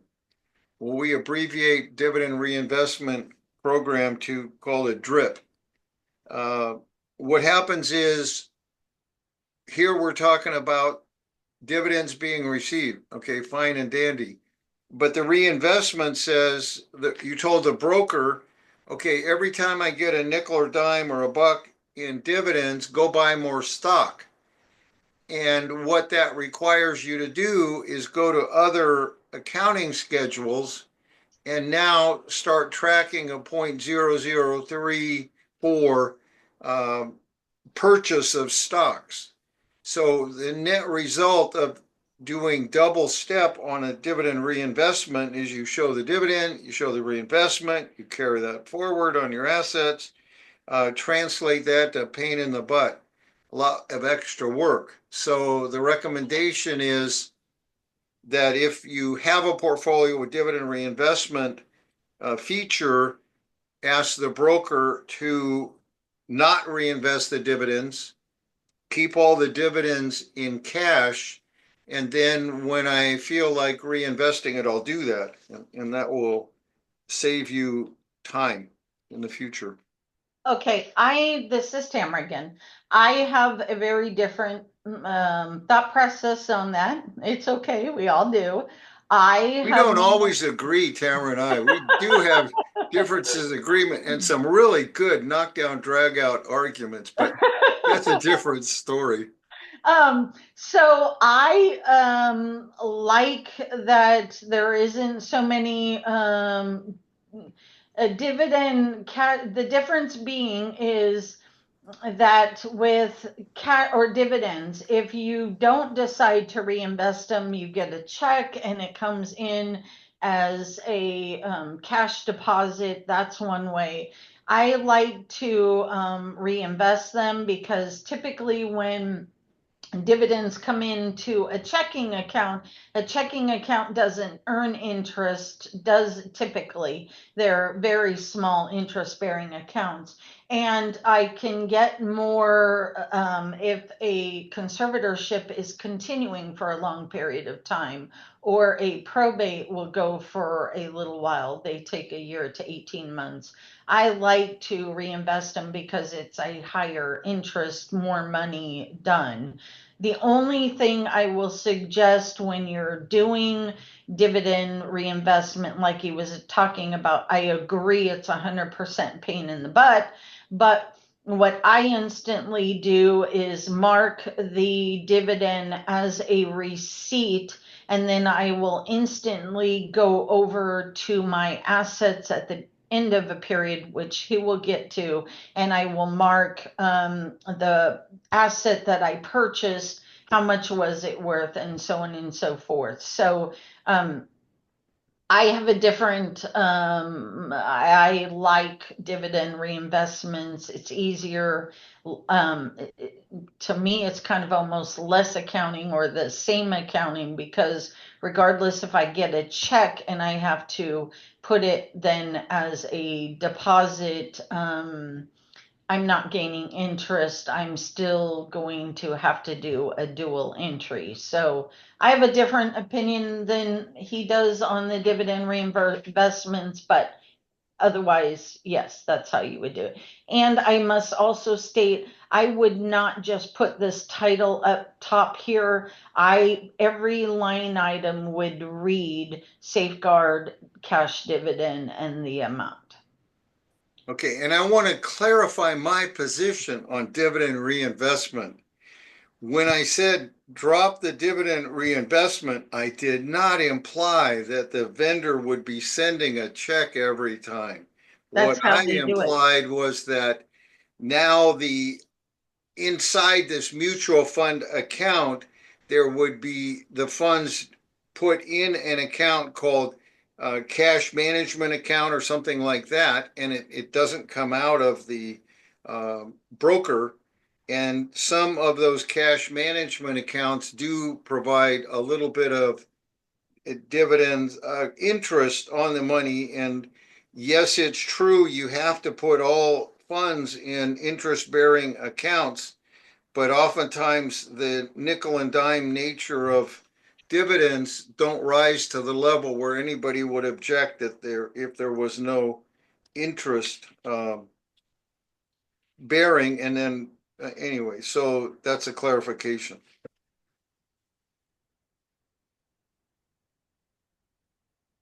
Okay. Then we go to interest-bearing accounts. Listing each, you take the statements and you have to just enter each of the transactions as they come in for each separate brokerage account or bank account in this case. And you total your subtotals going forward. Then we go to pensions. This in the upper right, we're in the GC 400 series, and we were in a section A for assets being received. These forms are GC 400. There's an alternate form number,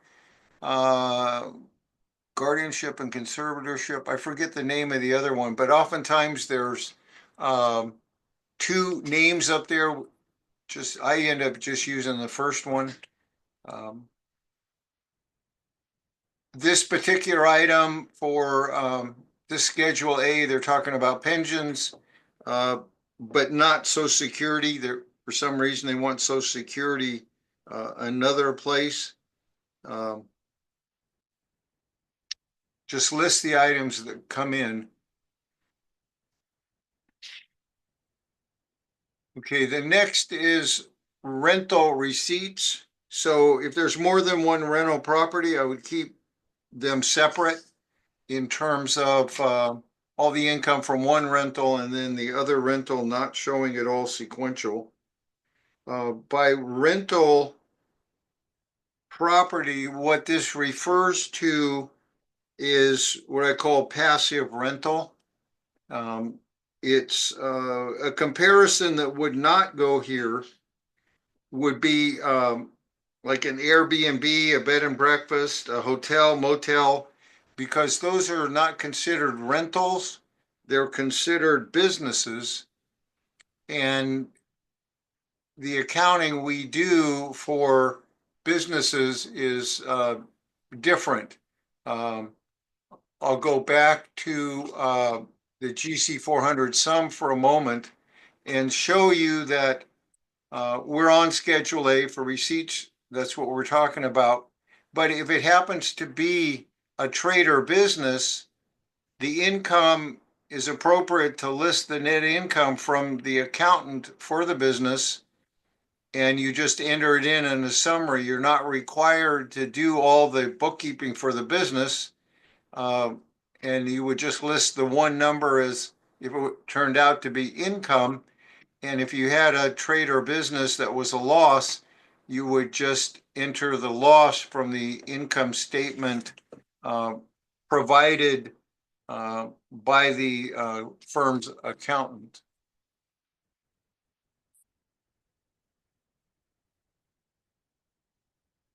For transactions, as a general rule, I have a term called netting, net, N-E-T.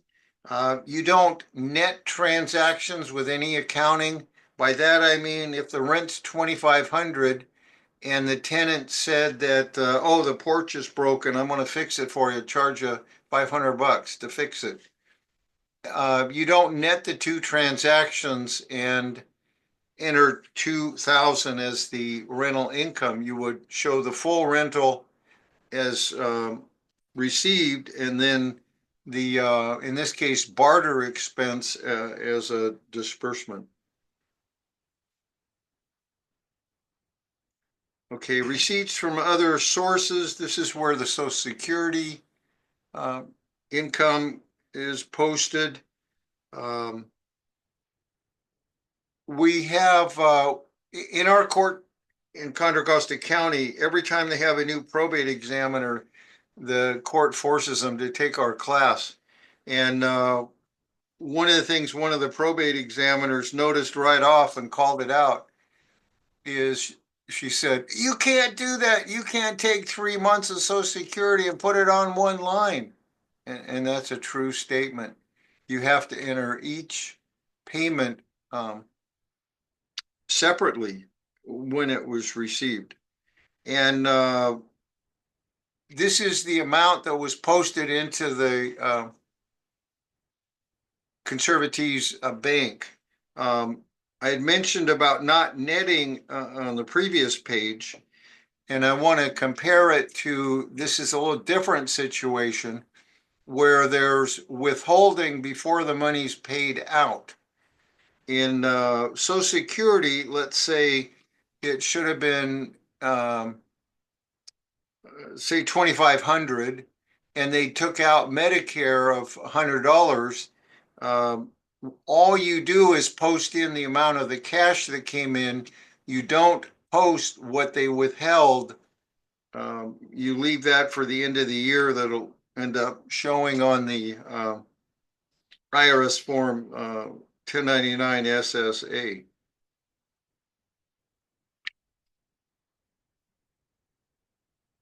Okay, receipts from other sources. What we're talking about here is basically a miscellaneous, anything else that did not come into another named schedule.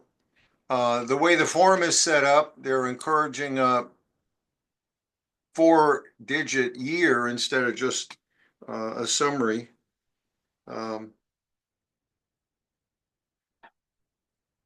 Anything that's dispersed, you don't have another category just listed in this section. At this point, we have gone through 6 of 6 pages on page A, Schedule A. So what we do at that point is bring that forward to the GC 400 sum. And because we're done with the Schedule A, receipts. So we can enter that total on the GC 400 sum, meaning summary. What I was mentioning before and couldn't find it. So, well, guardian, there are two different numbers, guardianship and conservator or probate.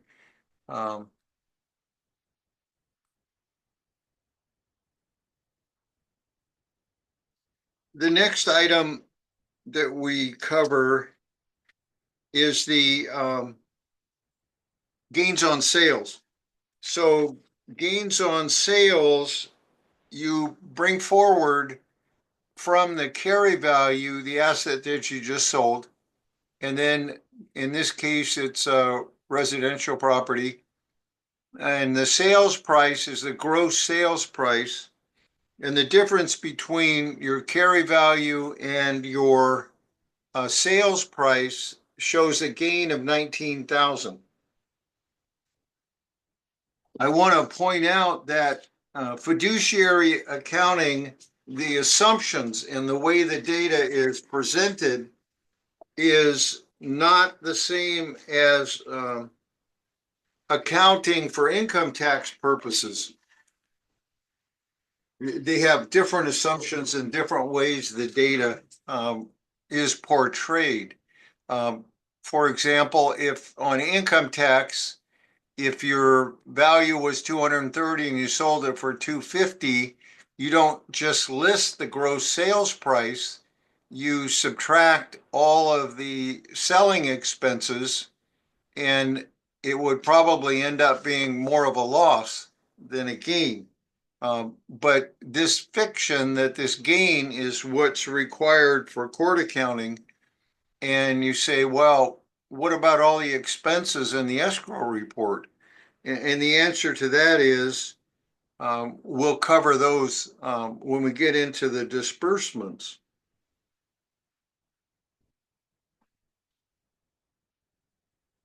Any questions so far? Or do I have everybody confused?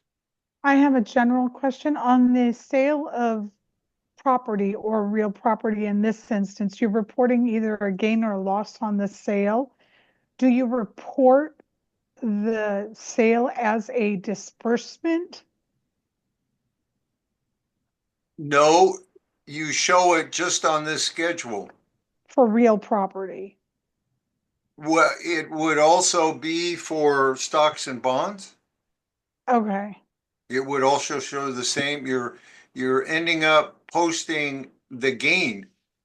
The gain is what they're assuming that the estate or conservatorship increase in value or assets or things like that.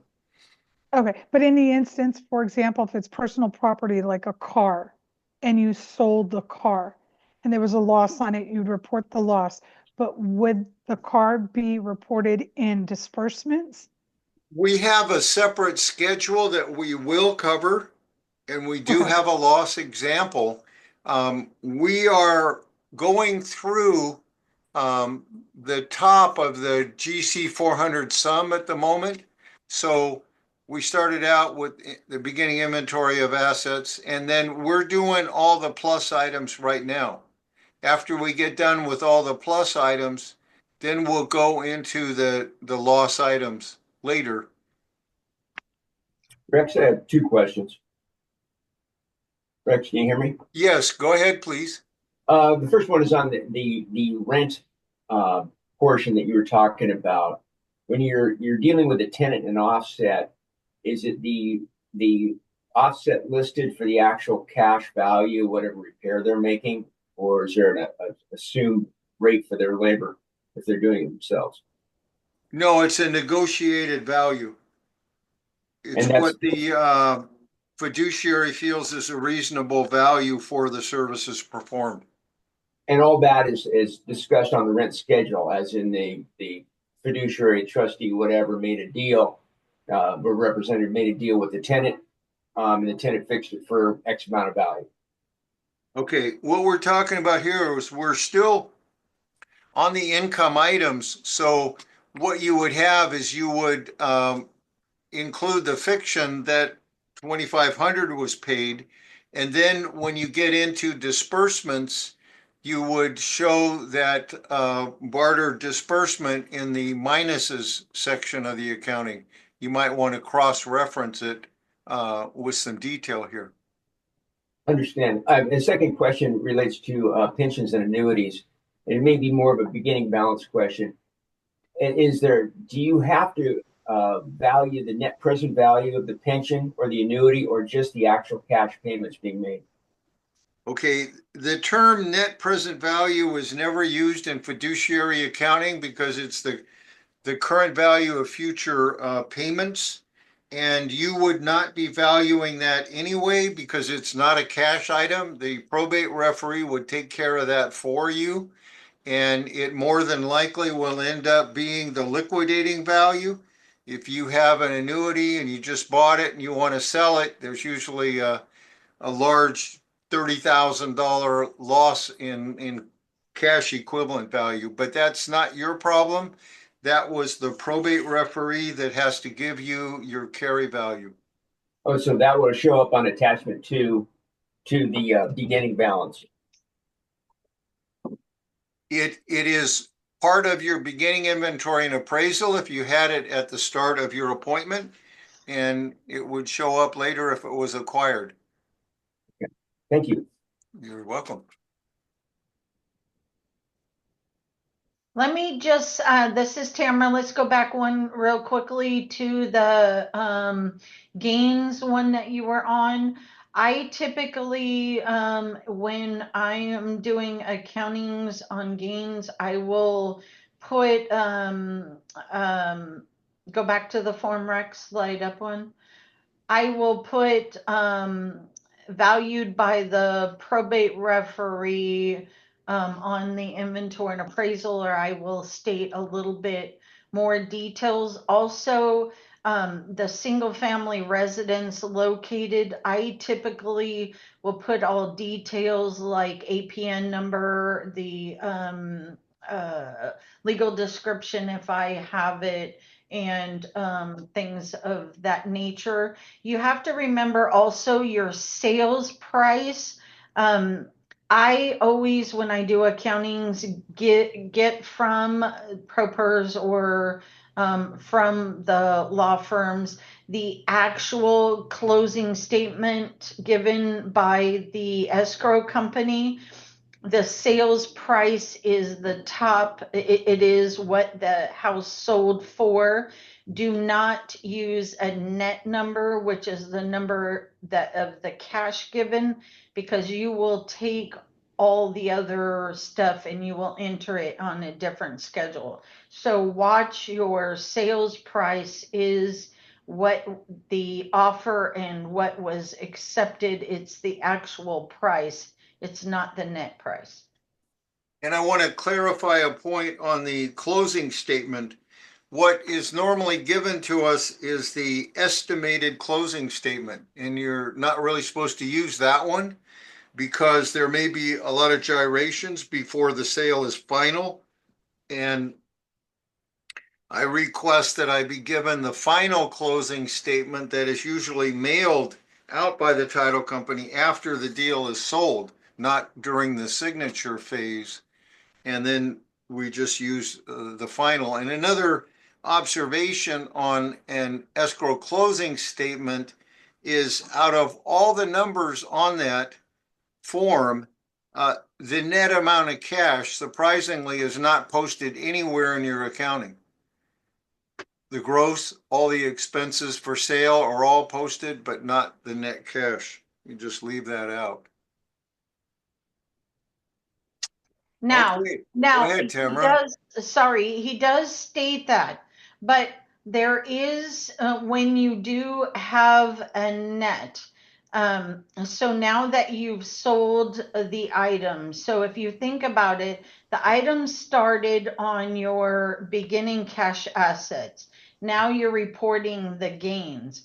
There is a form at the very end of the accounting called change in form, and it is a specific form. Schedule F.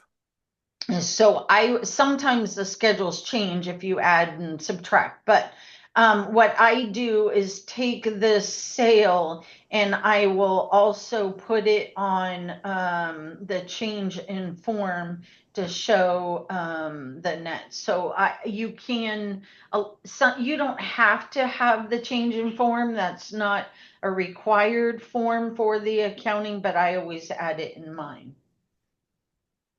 Okay, and I want to take this opportunity to wish Tamara a happy birthday next week on the 25th. 28th, but thank you. 28th, okay. Happy Yeah. birthday. Yeah. Thank you. Thank Where's you. the birthday cake? All right. Okay, so then we'll move on to the next form here is disbursements for long-term care facilities. This is self-explanatory, it's just a separate disbursement category. Then Schedule C, we have disbursements, general and administrative. I translate to read miscellaneous. Anything else that didn't come under another alpha category, we can list it here. It shows payments to the attorney, and it might be confusing, but the attorney and the executor never get paid at all until the last final order for disposition of the probate is. These are advanced costs that are being reimbursed. And oftentimes they are not listed until the final probate order.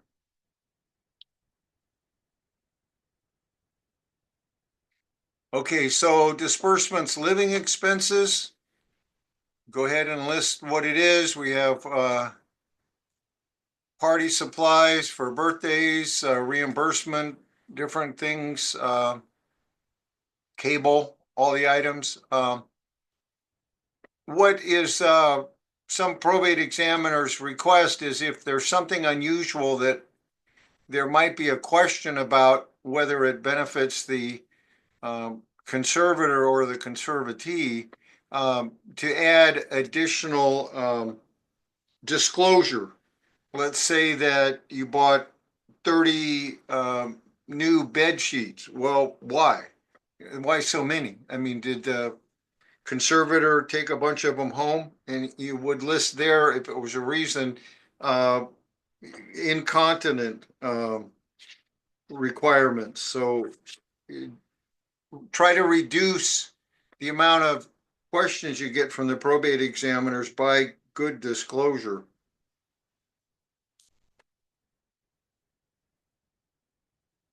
Okay, medical expenses, list those. The amount that was actually paid, not the total amount. In other words, the copay that's actually paid will be listed. Okay, and I jumped ahead. Let's see. You know, I got into disbursements a little bit ahead of myself. What I like to do is go after we get done posting all the income items, is to bring all the totals forward to the GC 400 sum and then move into the disbursements section.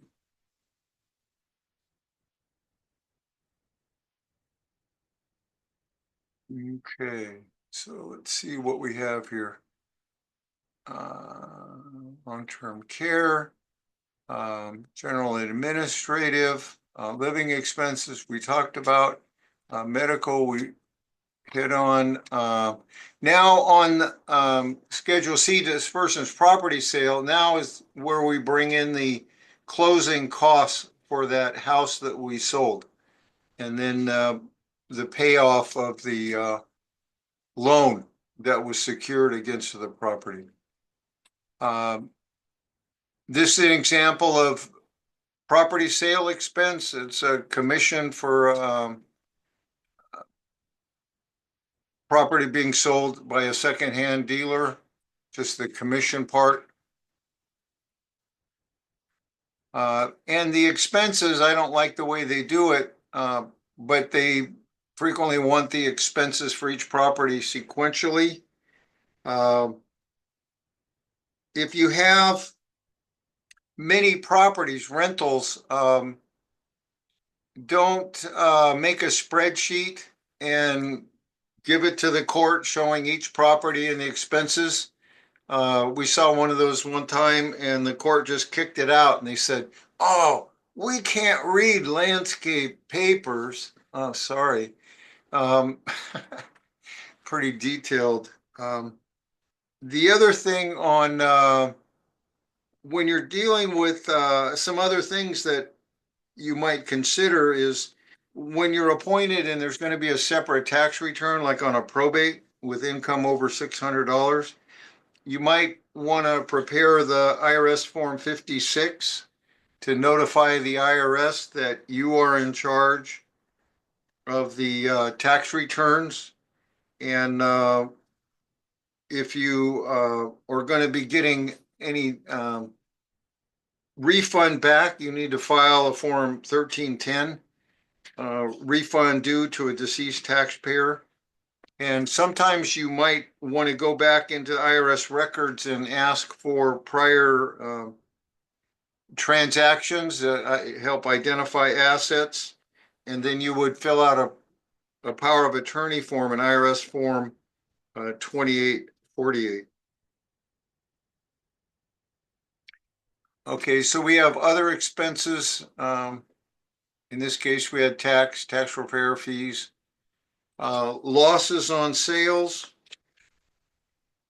Where are we here? I have a question before moving forward on the losses with respect to the disbursements. In the instance for a decedent's estate, the court approves an early distribution to an heir or a beneficiary. Where would that be reported in the accounting? Would that be reported in a disbursement, and which schedule for a disbursement? We had one, disbursements other would be appropriate. Okay. Describe it as Yes. a court ordered preliminary distribution. Distribution. Thank you. I think I would say I disagree with that. If you go back to the GC 400 sum page, there is a schedule. And again, this is why your schedule numbers slide down to number, there you go, number 10. In this case, the sample says distribution to conservatee award. It could be distribution to a beneficiary. I would create a schedule and then I renumber, so it would be E, and I would put E as the distribution schedule, or I could say it is F, but Rex used the F for the change in form, but I would create a schedule, and there is a GC 400 form for disbursements to beneficiary. Beneficiary, correct. Thank you Correct. so much. Thank you for clarification. So it's after the losses that he was on. Okay. So let me go back to where I forget which page we're on. Let me see if I can find You it. are on losses of sales. Disbursements, we went through that one. There we go. Okay, so somebody wanted to sell a car at a loss. This is what it looks at. You bring the carry value and then you sold it for less. And then the loss indicated. I wanted to point out a couple things, some common errors in fiduciary accounting. One is reporting assets that the fiduciary has no responsibility for. It doesn't show on the inventory and appraisal, don't put it in your accounting. Ironically, if you have property outside of the state of California, it does not show up in your accounting for some reason. confusing other types of accounting like tax accounting with fiduciary accounting. Sometimes you'll see income coming in and the asset was never identified. And in that case, let me just say, in that case, that the assets come in and it was never identified, that is when you have to go back and either do a supplemental inventory and appraisal, or you must do a corrected one.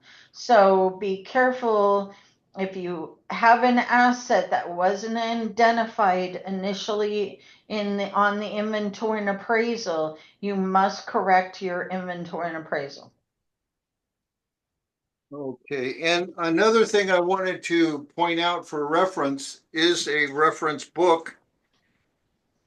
It's called Fiduciary Accounting Handbook, and it's by the Continuing Education of the Bar. It's pretty thick. It works well like a sedative for sleeping. And it's not, don't buy it thinking you're going to learn court accounting by doing this, because it is so detailed. The purpose of it is to use it as a reference to look things up for certain kinds of transactions. It's good. It's about, I don't know, 400 pages, about $300, which is kind of expensive, but you might benefit from having that. Let me see here. Losses. Okay, so we did the loss on sale. Okay, so at this point, we're done with all the disbursements. And so we will go back to the GC 400 sum and list the totals for each of our subschedules before we move on. Can I ask a question? You just did. Ask another one. There we go. You caught me on that one. Going back to your schedule, the Schedule B handout, page 29, the carry value with that has been asterisked. Was that in this particular example the probate referee's value, initial valuation? Carry value is always going to be the initial probate referee value when you start out an administration. During the time of administration, when you buy more assets, the purchase price becomes the carry value because you do not need to have it appraised. So it's either or. But carry value is established once and it never changes during the entire administration case. Even though in this particular example, the Palm Springs house was sold 4 or 5 years after the probate referee made his appraisal? That's correct. Okay. And each year, you recall we had that market value estimate. So it gives somebody a heads up what it might be worth. And realize what I'm saying here is it might be 4 or 5 years later, and that's the way we report it. But as Tamara pointed out previously, oftentimes if you do not have full authority under the EAAA, whatever it's called. IEA, yeah. Yeah, that thing. You have to get an appraisal so you can have the court approve the sale. Got it. So that would be a new carry value, if anything, if we had a delay in a sale of a property for several years. I don't think it would be a change in the carry. My assumption would be that it would help the probate judge approve the sale. But in terms of the accounting, Tamara may have a different opinion. It would stay the original carry value, and you're just trying to convince the court that that's what it should be. So the original carry value, which is initially set, stays throughout the probate, regardless of circumstances in between. That's correct. Okay, thank you. That It is not only correct. go ahead. Sorry, I'm going to add a few things. It is correct in what you're stating. The carry value does not ever change. And if you do change it, somebody's going to see you changed it and asked you why and how you got it. You just never change the carry value. But what becomes very tricky, and let me say, because I probably do 10 accountings a month.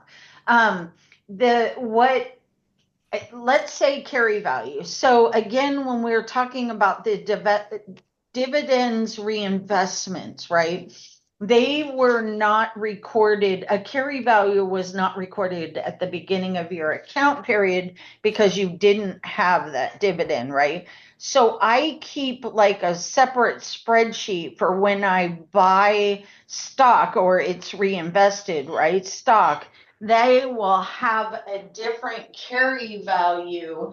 They will have a carry value. If you think about what it means, it's what did you buy the property for or the asset for? So a house, a carry value typically is what was it purchased for, or a car keeps a carry value.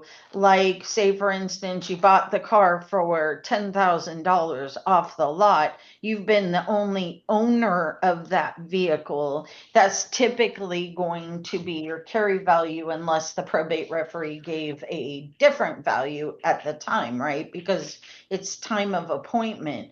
But that's typically more for conservatorship cases. Where probate cases, the carry value will usually be what did they purchase it for. So with dividend reinvestments, I always have to keep a separate spreadsheet. Even if I purchased 10 shares at $5 each, so it was $50, my carry value then is what did I purchase it for, so that when it is sold, I know what I purchased it for because I look at the spreadsheet, and then I know the sales price, and then I can determine whether it was a gain or loss. That's when it becomes really difficult with the dividend reinvestment. So that's the only time you would have a carry value that was not on the inventory and appraisal. Does that make sense? Yes, essentially it's an after acquired asset because those small number of shares were acquired later. Correct. Okay. Then before we get to the ending summary, we have just about finished the disbursement section. However, I want to reference again the change in form of asset schedule. And in judicial council forms, it's Schedule F. So if you're going along and you have, for example, a bank account at Mission Federal, and you close that account and open up a new account at First Citizens Bank, that goes on your schedule of change in form of assets, because the examiners are going to want to know, hey, what happened to that Mission Federal account? And that would help disclose it, that transaction took place. Now, the cash on hand at the end of the account period, we just take the balances as of that date, and you'll notice there's no market value. Well, cash is cash. That's what it's worth. Then we have non-cash assets at the end of the account. This shows the carry value and the asset numbers that you originally assigned, and then you just estimate a market value at that time that doesn't carry forward. And so you bring forward all your expense items, disbursements there, and then your ending cash, ending non-cash, you bring it forward and you total it out, and ta-da, it balances, and you're so happy. Frequently it doesn't, but then you get to work into it a little farther.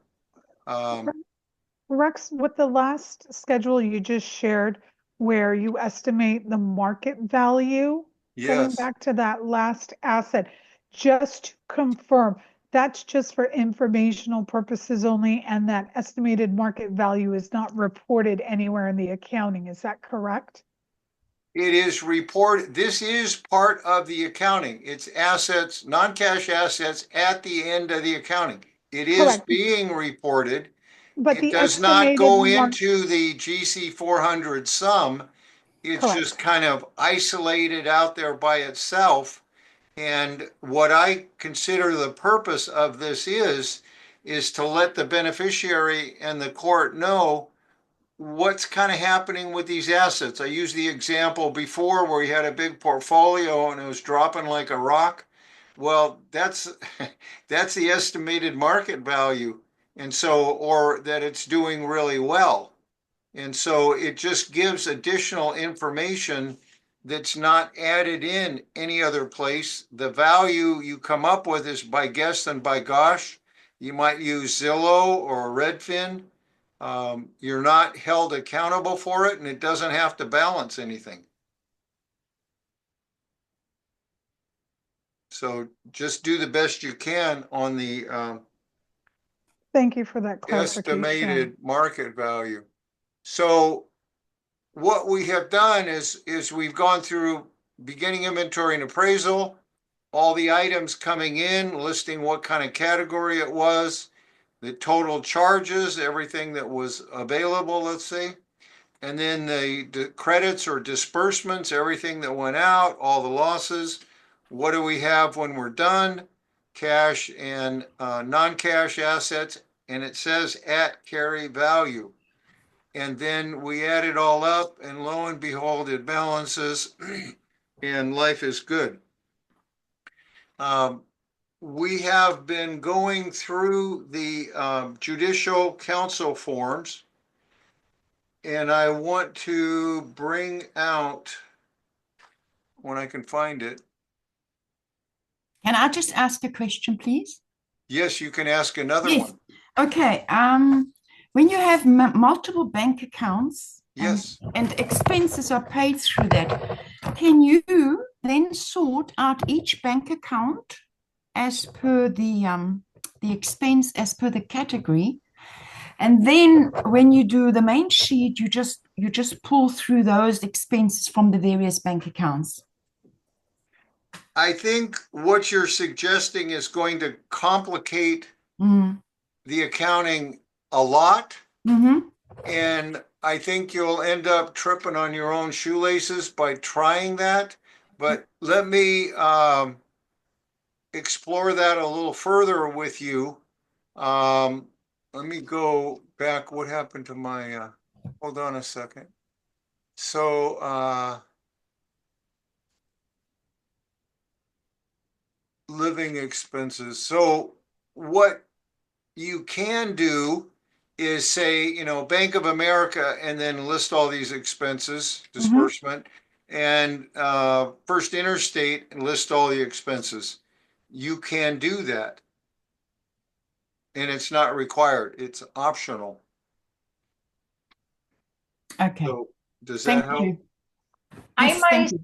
I'm just going to add, I myself do not do it that way. I would list it by date. So that's why sometimes when you're doing this, leaving like spaces, well, he changed the, leaving the spaces because I'm going to go in date order. I'm not going to go by bank itself. So yeah, I go in date order. So you basically go through all your statements, you have yours, you look at all the banks, the various bank statements, and you pull all the expenses, you take them from, you copy them off the bank statement. Yeah, I myself typically will start with, let's say, Bank of America. So I'll have I'll have a separate piece of paper or a Mm. separate schedule that's for each item. And then I'll go through all of Bank of America, handwrite them down on the schedule, and then I'll switch to Wells Fargo. And then I add in there, and I just make sure they go in date order. And then I'll transfer my data from my handwritten sheet to the actual form itself. Thank you very much. Thank you. And Regina, I have more on that answer in a moment under this Okay. different format, because we said that you can use the judicial council form, but you're not required to use them other than the cap sheet, the GC 400 sum. But let me show you this and we'll add to that answer. Okay, Thank you. so in our handout 2, it's called the Egger Trust. And this is frequently how accounting is turned into the courts, by computer schedules, not using the judicial council forms. So this top sheet, you'll see it's designed like identical to the GC 400 sum. And this is the cap sheet that this type of accounting produces. You also have to transfer the data onto a real, genuine GC 400 sum and put it on top, or the court's not going to accept it. Mhm. But it's basically representing the same information. Now, in terms of your sequentials and things, this is the detail on the property on hand at the beginning. And we have carry value. This is assuming not the first accounting. On hand at the beginning of the accounting period, we have the carry value like we've been talking about.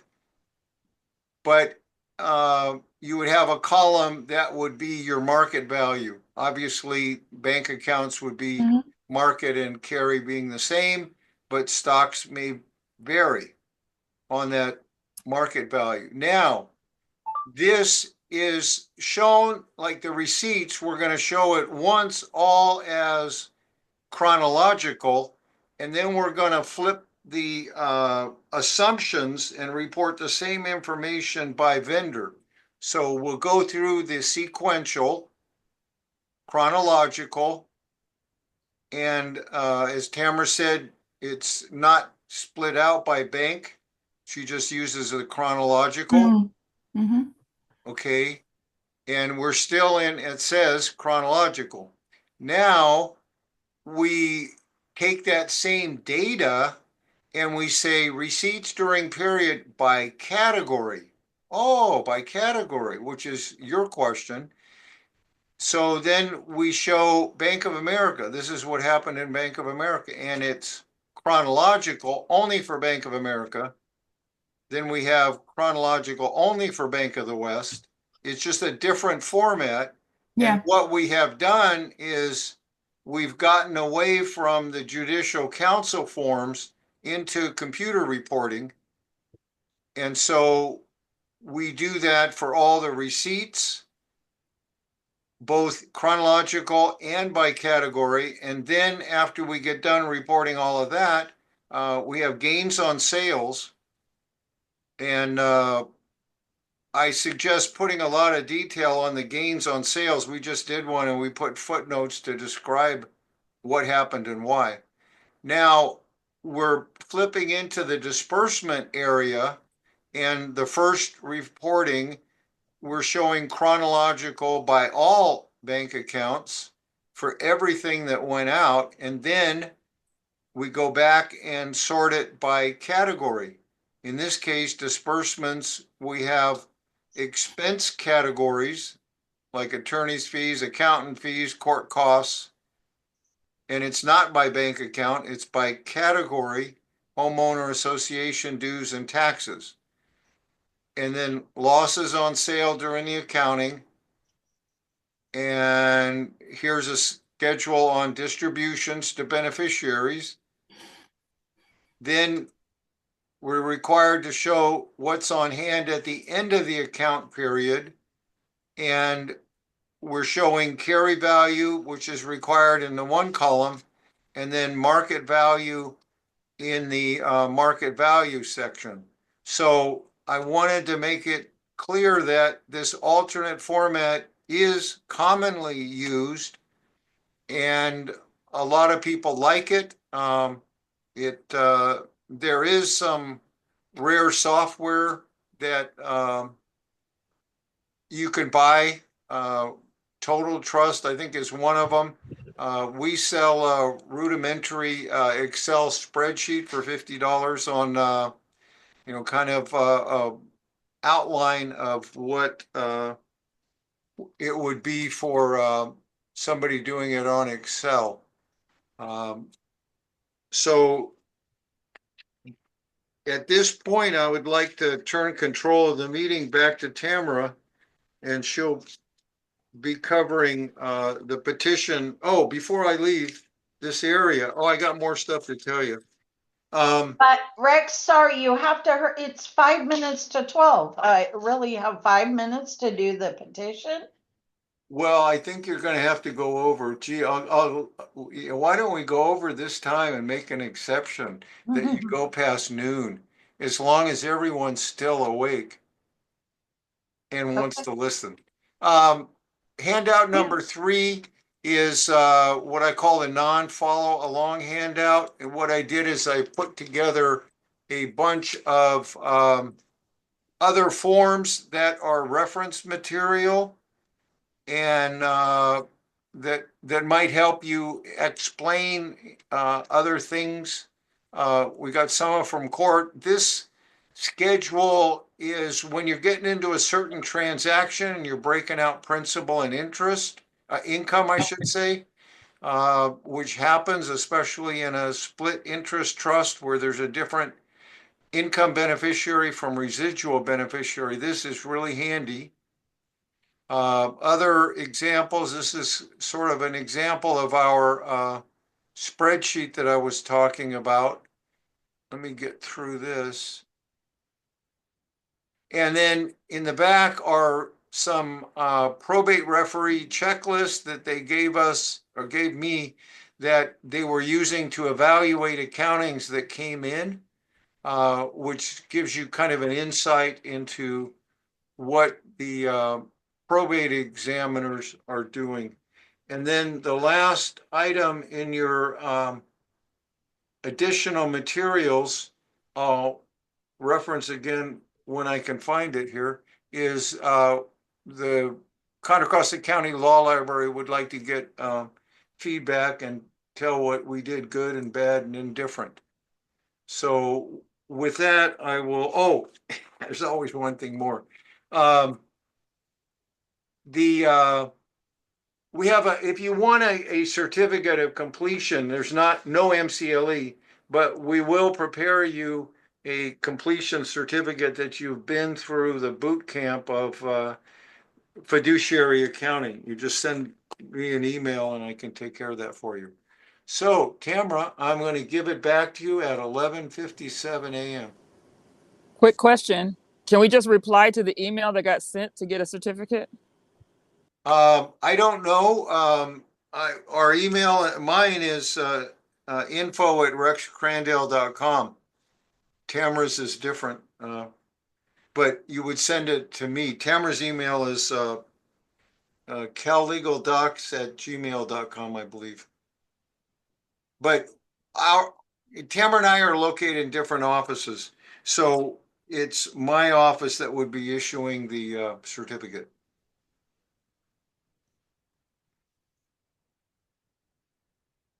Oh, you know what? I need to do something like return control of the meeting to Tamara. I was like, somehow I lost all my controls. I don't know. Well, now you're in charge of everything, Tamara. I still lost everything. I don't know what happened. Boy, it's telling me to I don't know what happened to me here. I don't know. From my side, it shows that I've transferred. Sorry, I got it. You got it. Great. Now let me hand out. Sorry. Here we go. Okay, back to me. So now we're at a point where the accounting is done, you're balanced, everything is great and ready to go. There is going to be one last thing that you will need to do to be able to submit the accounting to the court. And to do that, you need to create a petition. It needs to be done on pleading paper. Pleading paper means the lines along the side. You can always search the web and just type in pleading paper, pleading. It will come up for you and you will be able to type this information in. This is a sample. Keep in mind, as you will see here, this is for a conservatorship, very similar, or you could use it for guardianship, but this is not the petition you would use for a probate case. So keep that in mind. The probate case gives much different details and things of that nature, so it is not what you would submit for a probate final distribution petition. You would start off, again, your caption is the same as the inventory and appraisal, whereas you would put your name, address, email address. Again, attorney for, you would put your name, comma, pro per, or other thing could be petitioner, or it could be conservator. You will indicate the name of the court. You will have to do whether it's a conservator. Again, this example shows conservator of the person and the estate and the conservatee's name, or this could state in Ray, I-N in the space R-E. That's typically what we use for decedents estates, and then we'll put their name here and put decedent. Case number comes over here. I do put a separating line between case number and the actual caption. Then you're going to state whether it's the first account, second account, third account, whatever account it is, and report of the conservator.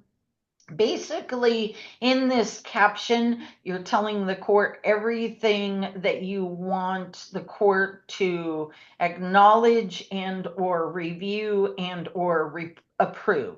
So in this case, you have your first account and report of the conservator, a petition for its settlement. As you see in the example, there was a sale of automobiles, so that was in here. Allowance of conservator fees. Again, for conservators and guardians, you have to be very careful. You can never pay yourself any type of fees or reimburse yourself any type of expenses until you complete a petition and an order and you get that order signed by the court. If you make the mistake, and I say as a mistake, and do pay yourself, reimburse yourself, something of that nature, you will get a little bit of a not so nice comment from the judge that you were not allowed to touch the conservatee's money or the decedent's money until after the end. So please be very careful about doing things of that nature. Again, typically I have a lot of cases where you weren't able to control the conservator's bank account yet because the bank maybe put a hold or closed it because they wanted legal papers, and you still had to pay expenses for the conservatee. Again, don't reimburse yourself until you receive permission for the court to do so. Also, attorney compensation. You cannot pay any attorney any type of fees until you get it approved. This even is the case where, say, for instance, you started with an attorney, then you could not afford that attorney, so you did a change, whereas you submitted a substitution of an attorney. You cannot pay that attorney, and that attorney already knows that until it is court approved. So be very careful about that. So this is what we're going to ask for in our petition. Typically, before you submit it, your date of hearing, you will not know your date of hearing that is provided to you by the court when you file this petition. So you will just leave date of hearing blank. You still need to write the words date of hearing so they can enter in the date that is the next available court date. The time, they will also enter in the time. You leave that blank. Department, you should already know what department you're in based on the court you're at. So you will get a department or know a department. It's going to be typically the same department that you applied for your conservatorship or your probate or your guardianship. Judicial officer, I never put this here. The reason being is you do not ever know what judge is going to be on the bench that particular day. If they say you got called to a different courtroom, they could be on vacation, they could be sick, they could be whatever. I don't put this ever on mine. I just don't. So if you wish to, guess you could. If the judge changes, they'll cross this out and put their own names, things of that nature. You're going to start this petition by stating you are the petitioner. That is your name, and you want to be hereinafter called conservator, or you will refer to yourself as the conservator as we go along. You are the conservator of the estate, meaning money, of Jeannie, or you could be, and this is actually wrong because in this case I would have put conservator of the person and estate of Jeannie. The conservatee, and you present for settlement and allowance your first, second, third, fourth, fifth, whatever it is, report. And you respectfully state, because you're stating what happened during this account period, what happened. So the first thing you'll list is your appointment. So petitioner was appointed conservator of the person and the estate of Jeannie, also known as, you always want to state if there's an AKA, the conservatee on March 8th. If you will notice, see this March 8th, 2012, it's the same date that was on the inventory and appraisal. It is the same date that is the start of your account period. See how it's very important that this date is proper and correct. Your letters of conservatorship were issued a different date. Please put the date your letters were issued. And at all times, you, the petitioner, have been acting as the conservator. So you can copy this exact statement. Well, I'm sorry, changing the dates and the person, of course. Secondly, you'll list the inventory and appraisal. An inventory and appraisal was filed with the court on a specific date. So you want to list the date you filed the inventory and appraisal with the court and what was the value shown. What will happen is this number right here, the probate examiners will go back to the inventory and appraisal, look to make sure that's accurate. They'll go to the GC 400, make sure this is assets at the beginning of the account period, and then verify it with the number you've reported here.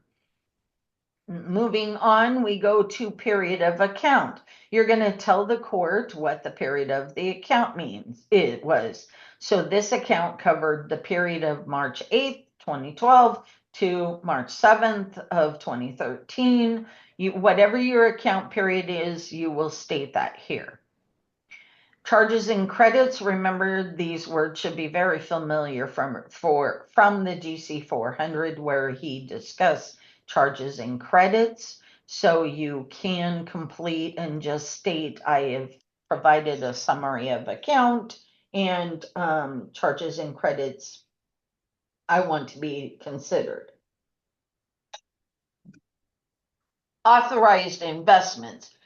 During the period of account, all cash has been invested and maintained in interest-bearing accounts or investment authorized by law.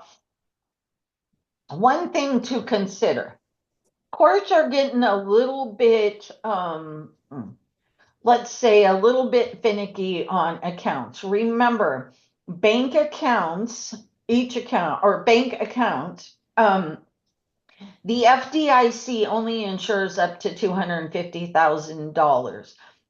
Every account must be FDIC insured. If it's not, you're going to hear from the court, or typically I see down more LA courts and down south that they are very funny about making sure the accounts are FDIC insured. So please remember, say you have a checking account that has over $250,000 in it, and you've left it in that checking account. Remember, only $250,000 is secure. The rest of it is not. The court will ask you why you left or why you're putting the account vulnerable or making the account vulnerable, because if anything should happen, the most you could get back from that account is the $250,000. So I always make sure that when you have more than $250,000, you split it up and get several accounts, different. It could be different bank, whether you go to Charles Schwab or you get different investment accounts, something. But just be mindful that, again, FDIC only insures up to $250,000. So if your accounts have balances more than that, the court will ask why you're putting the estate at risk or the conservatorship funds, and likely tell you that you need to move the part of the money that is not insured. So careful. Yes.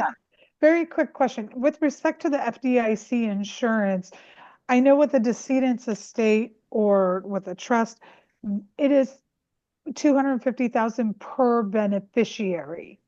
No. Bank. Not with the decedent's estate. The decedent's estate, remember, nothing is a beneficiary account until the court has ordered it. We're not even there yet. So you as the administrator are holding funds.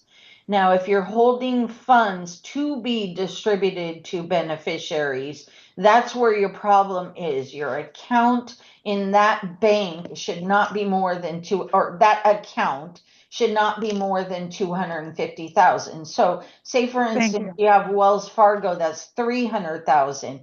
You may take 250 and put it in checking and then move 100,000 into a money market savings or some other account, which then restarts the 250 for that account. Does that make sense? Or you can move it into a different bank. Yes, it's per financial institution is what you're saying. Thank you. Thank you for confirming. Well, per financial institution, but then per account. So you can have a checking that has 240,000, a savings that has 100,000 within the same bank. But remember, each account gets the 250,000 limit. Did I confuse you? No, thank you for the clarification. Okay, good.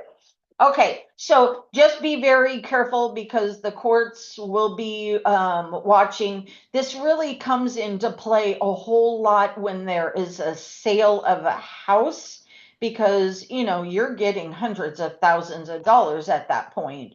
You really want to make sure you properly just don't plunk it all into the one account you have. You need to make sure you separate it so you're securing the funds that if, God forbid, the bank filed for bankruptcy, you know you're getting the full value of what you had in there. You're not only getting just the limit of the 250. So careful on that, guys. Okay, statement of liabilities. Basically what you're saying is that you know of there's no liens on the properties, no judgments, no court orders, no problems with the assets themselves to where they could not be distributed at their full value. So that should be stated. The sale of an automobile, we're telling the court, since the court does, you know, not approve sale of automobiles, you're going to say the conservator had an automobile. Obviously, if they're being conserved, typically, I say there are exceptions. They're not at a driving capacity, or it would scare me if they are. Um, but in some cases, that doesn't mean anything because if you get, let's say, and I'm just going to use an example, an adult child of yours that now needs to be conserved because of either a health condition or whatever other condition they have. Maybe, you know, it's something pretty simple, like a smaller case of maybe autism or ADHD or whatever it is. They can still drive. They're capable. They're beautiful and great drivers. So again, I'm saying this really is more elderly cases or cases in situation where dementia and other things are involved that they clearly should no longer be driving. Okay, so then you needed to sell the automobile. So you're asking the court to just bless basically that you sold the automobile. I would list it was inventory and appraisal number whatever, and you just wish the court to confirm it because you sold it for less than its carry value. Um, so that later on, what this does when you're asking for this, also keep in mind that what you're doing is asking the court to confirm it because once the court blesses, confirms, whatever you wish to use the words, then the liability of you as the conservator or the administrator is gone. So later on, if say for instance a beneficiary goes, hold on, you sold a 2012 Mercedes-Benz that was worth $20,000 for four to your best friend or whatever. I have problems with that, and you lost me inheritance. Once the court confirms it, of course, you have to tell them all those details, but once the court confirms it, they have a very hard time on going to court and contesting it at that point. And then they would be contesting the judge's ruling, not necessarily the conservators. But please don't do that type of transaction anyway. Okay, now we're talking about sale of furniture and fixtures. That's because you sold the home, so you needed to sell furniture and fixtures. A lot of people, excuse me, a lot of people, I'm going to sneeze again.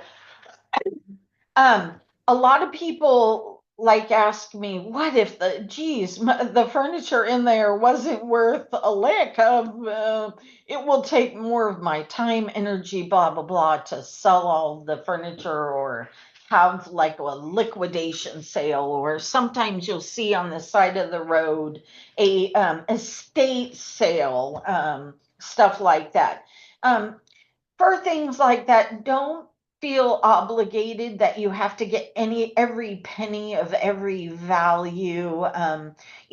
You really should try to do your best. If it is a whole entire house and it's fairly good conditioned furniture, then yes, your obligation is to sell it and try and get something from it.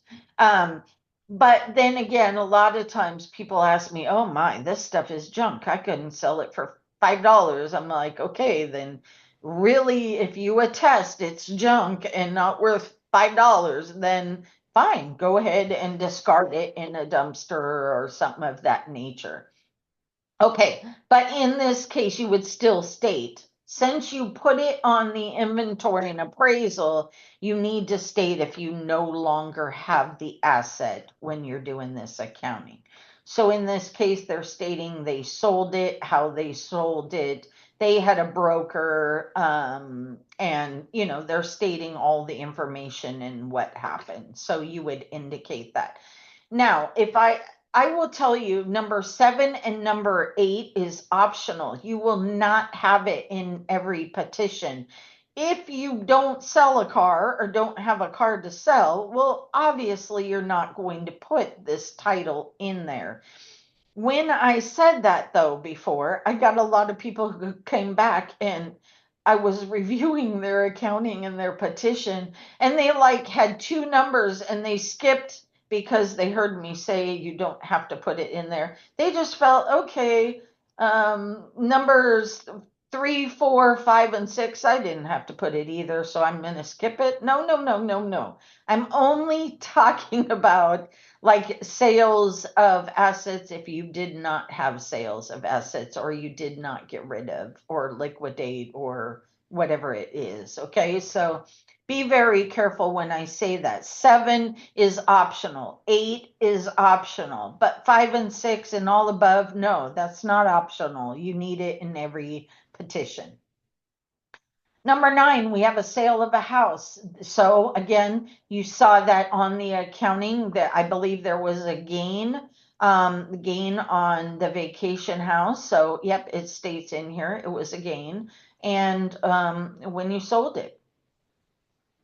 Now we get down to bond or additional bond. Typically, I won't put in additional bond. I will only put the words bond. So at the time, so this is the explanation.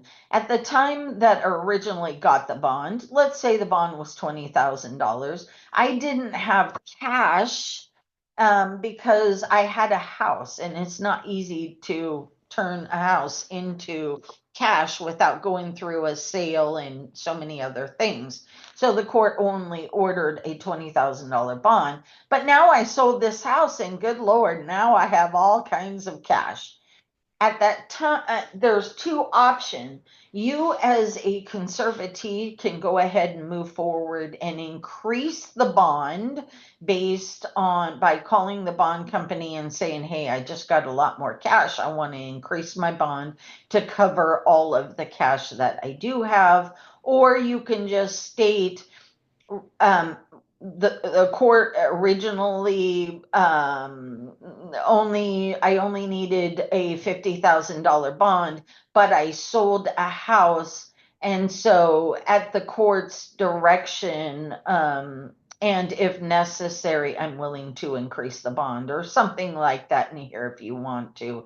But you always have to state your bond amount, what your bond amount is. Typically, I like to say it's current, or you never let your bond expire. And so you're indicating to the court that you still have the bond and what the bond was. Any questions going that far? Because I went through 10 different items. Tamara, yes, I do have a question. Okay, hon. Can we turn to, in your package, you've got a declaration from the attorney, and this starts at page 40. excuse me, 41 of your handout, declaration of Gerald Roberts in support of request for attorney's fees. I'm a little confused. Does this have any connection to your first account? It would appear it does not, because the attorney is requesting $5,800 and the attorney's fees request in this prayer that you mentioned down below is $3,500. Honey, I'm telling you, I will get into that detail as soon as I slide down and get to the attorney compensation and that thing, hon. All right, no worries. Thank you very much. You're welcome. Any other question, though, just on the first 10 I covered?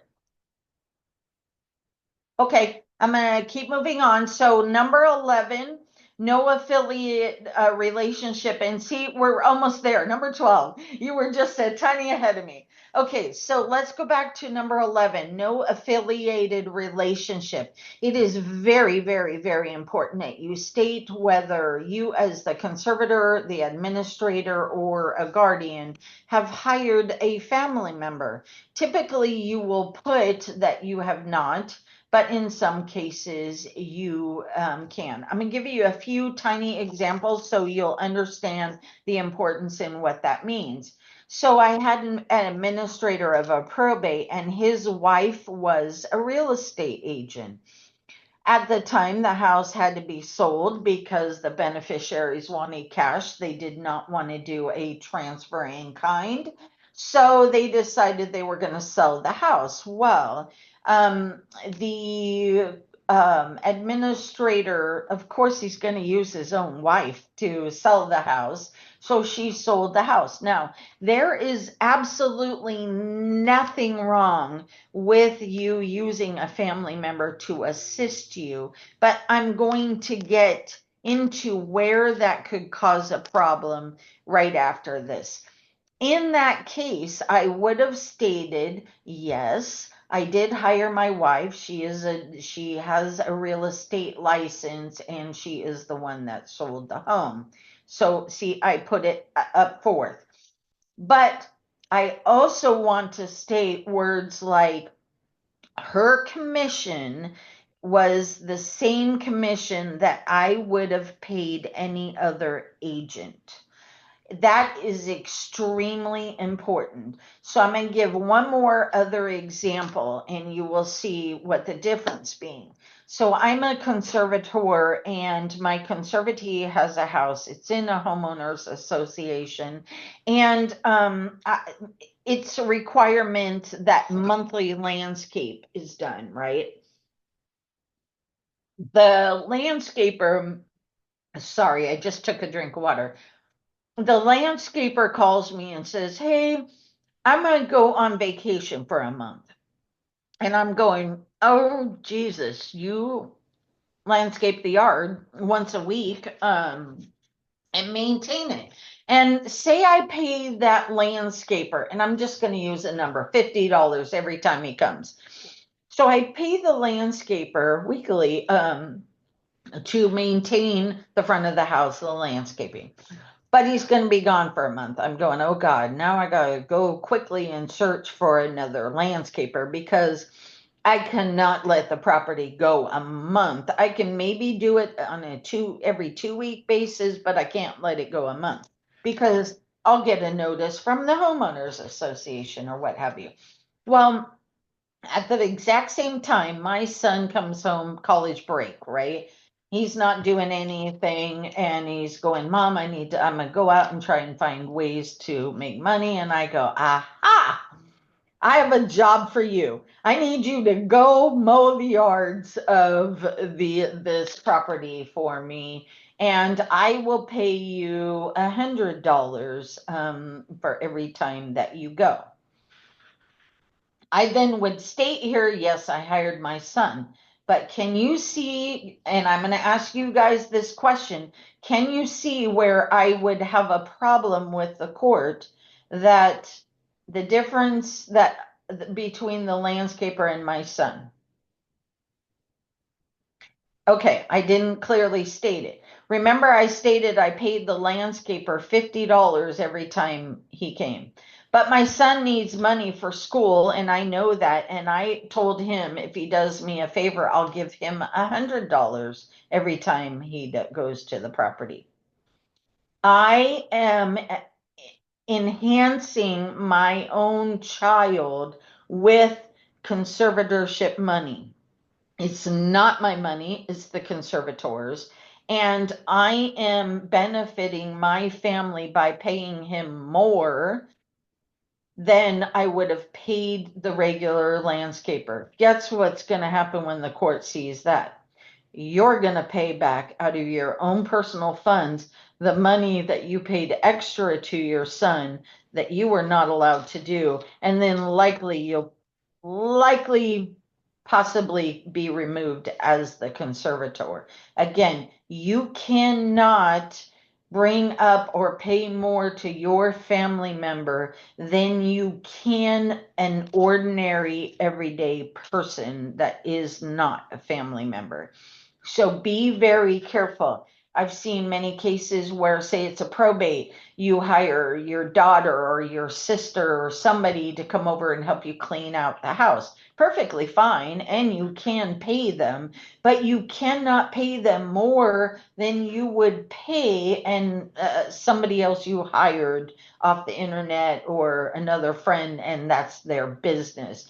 And if it's a person like that is, say it's a business that comes, imagine a business has a lot of expenses that are in their fees that your own child would not have. So in fact, if that's the case, you really should be paying your child probably half of what you would pay a landscaper who has to worry about taxes and business business cards and all his other stuff. So keep that in mind when you're hiring other people or to do a job if they are family members. Okay, it's very sticky situation there. But if you do hire a family member, just report it. If you did not hire a family member, report that also. Just be honest. That's the key.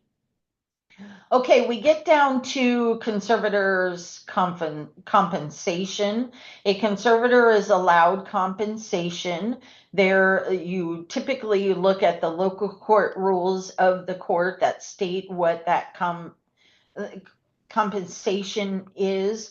I know with Contra Costa County, they have a local court rule, and the compensation 75 an hour. I don't like going that high. It used to be $50 an hour, and I typically like to stick to that number because other courts down south, they seem to take it. It's just a number that's reasonable, and the courts typically grant it. But it comes with a lot more than that. So basically, the conservator who is asking for any funds must complete a separate invoice that says, I did 150 hours at $50 an hour, and I want this amount. You have to state explicitly every date, and they have to be, it can't be a month. During this month I did this amount of time. No, they won't take that. It's got to be a very specific date. On this date I went and visited, or I went to Costco and bought incontinence for the conservator, and then I took them to where they are staying, and then I stayed there and made sure they were being fed lunch and the room was clean and they were clean, and I did all of this stuff. Or I took them to a doctor's appointment, so I left home at this time, I went and picked them up, I was there at the doctor's appointment, we then went to lunch, I then dropped them off back at their place, and it's that whole time period. Or it could be I traveled from my house to their house, I spent all day cleaning out their house, then I traveled home. So it's the time that from the minute you left your house till the minute you come back, so on and so forth. And I'm sure you get the whole gist of it all, that you can ask for compensation. Now, you can also say, hey, the conservator doesn't really have a whole lot of money. They have a very small amount of money. I know I'm going to run out during their lifetime. And that's my mom, or it's my sister, or it's a family member. I really don't want to try. You have the option to state, you would still state here, I spent all these hours, what I did during the time, but I am going to waive compensation. So a lot of times I'll put conservator chooses to waive compensation. I will add in there compensation paid to a conservator. If you are the conservator receiving that compensation, it is a taxable item. So if you were paid by the conservator to do some type of work, you are supposed to and required to file your taxes and include that money. Now, do you get a 1099 from the conservatorship that states how much you received? No. Does the IRS know how much you've received? No. But they can figure it out. Trust me, they can look at the conservator's bank account and see money going into your account. And there's so many other things. The required law way is if you receive conservatorship funds or probate administrator compensation, that is a taxable item and it is to be reported on your taxes. Are there any questions up through those two? Awesome. Now we're going to get down to the attorney. Now, again, if you did not hire an attorney, you were prepared, don't put in attorney compensation. Or sometimes I will still say attorney compensation, and then I will say conservator was unable to retain counsel due to the limited amount of cash the conservatee owns, or the limited amount of cash the conservatee has, whatever it is.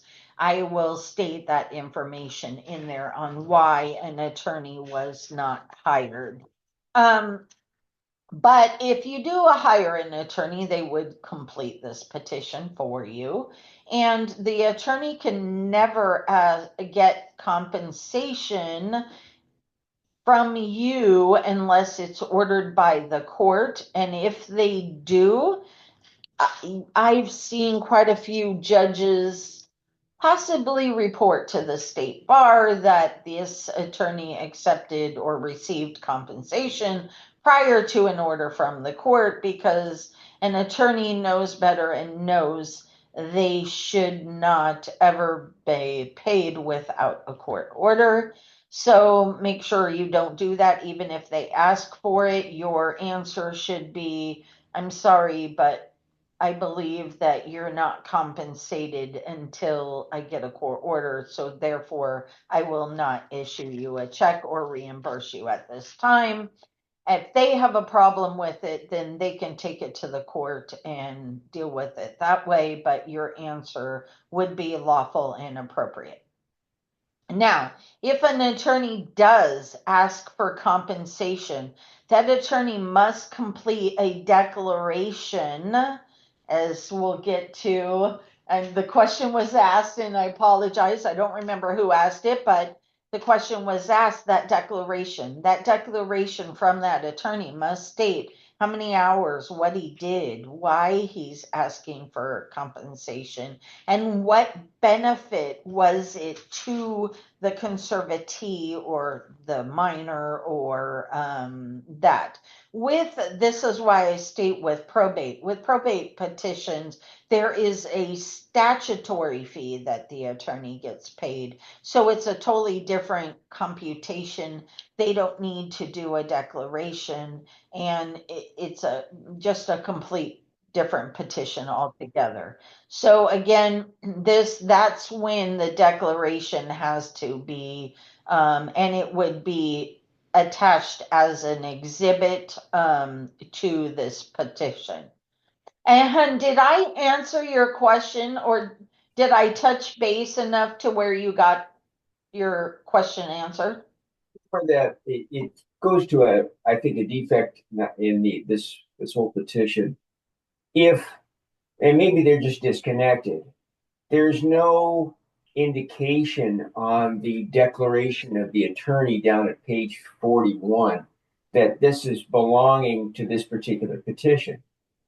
Usually what we do is, yeah. Yes. Well, if this states Exhibit 1, if this states Mr. Roberts' declaration describing his services and requested compensation is attached as Exhibit A, then you will have a blank page that just reads Exhibit A on it, and right directly behind it will be this declaration. Well, not in electronic filing anymore. You have to have a cover on it to indicate that it is an exhibit to the petition, because there's no more tabs anymore in the olden days.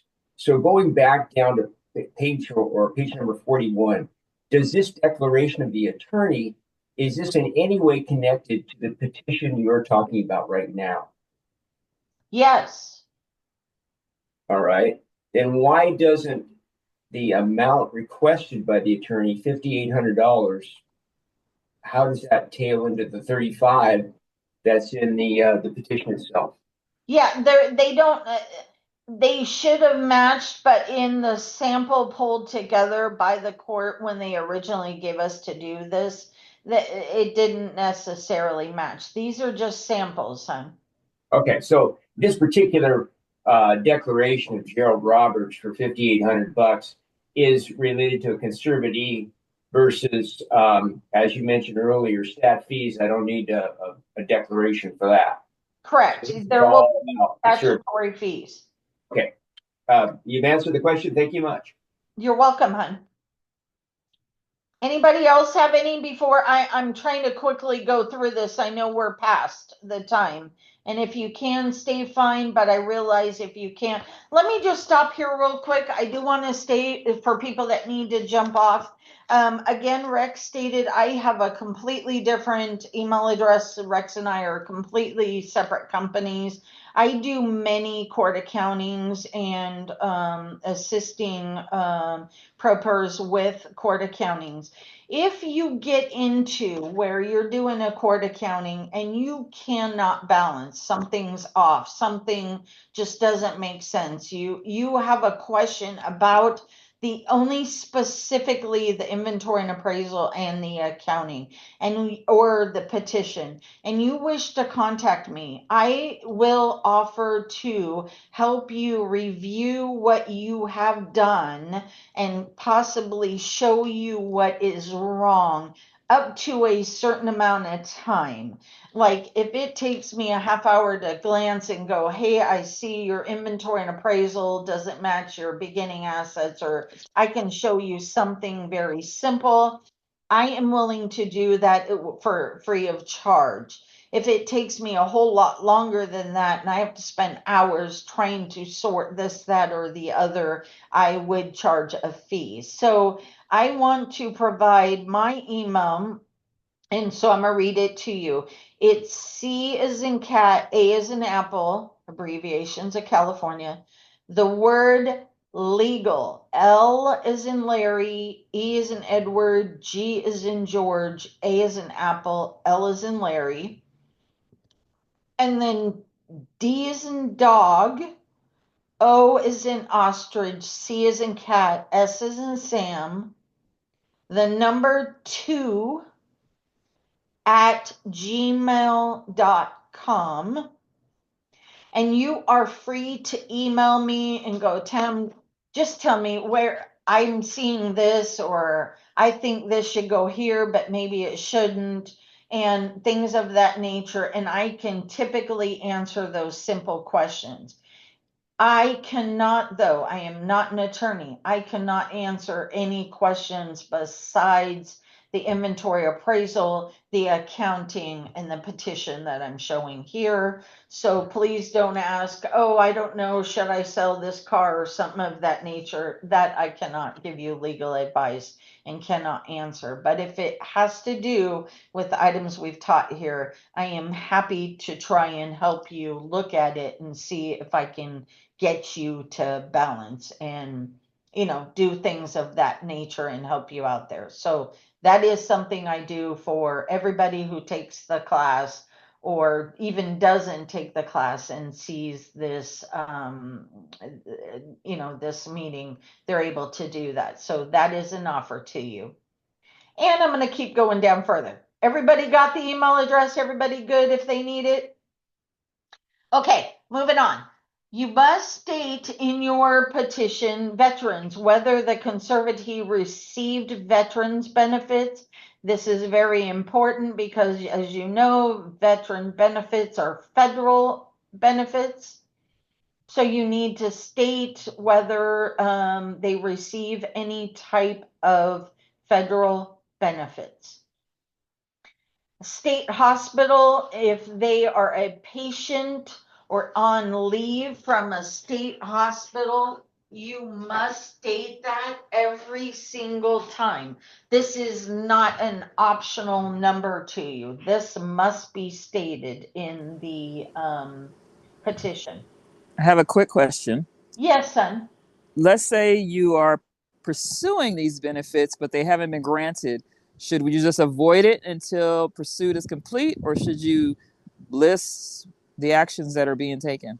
If you do not have benefits at the time you're submitting this petition, what I would do is state they are not receiving money right now, because remember, your accounting goes from a date, certain periods. So if it cut off, like, say, December 30th of 2024, even though we're in January 16th now, it didn't happen during your account period. So you would not state. It's a no answer to that.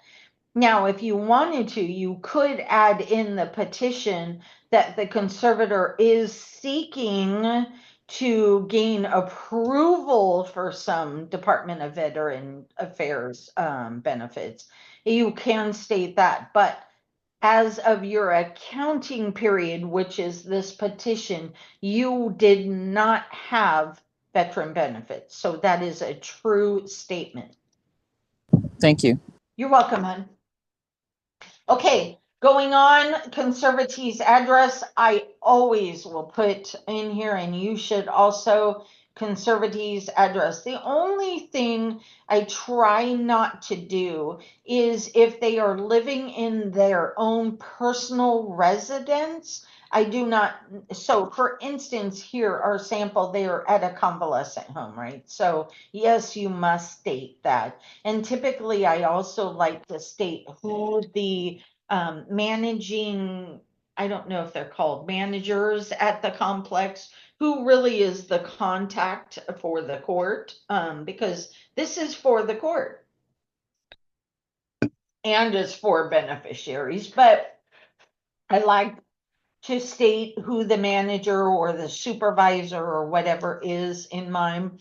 If this is a conservatee that lives at their home, I would typically put the conservatee is currently residing at their home or real property or their house or something like that without stating an address, because the court has many other ways. With a conservatorship, hun, we've filled out 1,000,000 forms to get you to that point, so the court knows kind of where. But also they take the opportunity to make sure, if originally you filed a conservatorship that said conservatee is at home, and then later on you transferred them to a facility, one, you should have completed a form that said a pre-move or a post-move and turn that in. But you would, if you put like here and the court notices, hey, hey, wait a minute. We only have she lives at home, and you're saying she's at a convalescent house. Trust me, they're asking you some questions. Why you didn't complete the forms, why you didn't tell the court ahead of time you moved them, things of that nature. Okay, so depends on your discretion. Account statements. Account statements must, and we're talking must be submitted with the court filing, but they have a separate, they do not get attached to the accounting. It's a separate, you do a cover page, which is called the confidential bank statement cover page. What that means to the court is they do not post it on their website. The everyday normal person could never go to the courthouse and order a copy of them. And it is only for the court's view and discretion. It does not get delivered to beneficiaries. It does not get delivered to anybody but the court. But the court requires original statements. Now, before, you used to have to submit original statements, and if they weren't original statements, they cannot be printed from the internet. It's very important. I can tell you, I can almost manipulate anything that I can download from the internet. So the court forces original bank statements. If you did not get original bank statements when you set up your account, your requirement is to go to that bank, ask a teller or somebody there at the bank to print all of the bank statements that you don't have, and they put some type of stamp on them that indicates to the court that they were printed at the bank and not printed by you, and then they must be submitted. Now let's roll over to now everything's being submitted electronically. How in the heck does the court know that's an original bank statement? Well, I will tell you again, for courts down south, even though I'm up north, but I have many attorneys down south that I do work for. So those down south, now the courts are requiring, no, it's actually up north here in not Monterey County, Santa Rosa County, where we had to submit a declaration by the attorney that stated that the attorney is holding original bank statements and will continue to hold those original bank statements for so many years, that if the court should choose to request at any time those original bank statements, they will be originals. So the attorney had to sign under penalty of perjury that he is holding original bank statements, and you will not get an attorney to sign something like that if you only provide them an internet printed bank statement. So always good to get your bank statements. Sometimes they'll charge $2.50 a month for you to get that bank statement. I will tell you some that if you don't get paper bank statements and you have to go have them printed, the bank print them, the bank will charge a fee that's astronomical. I had one person who needed 3 or 4 years of banks, maybe 4 years of bank statements, and it was over $100 for those bank statements, and they were like only 2 pages each month. It was insane. So keep that in mind about bank statements, but you must put in your petition that you have submitted all bank statements.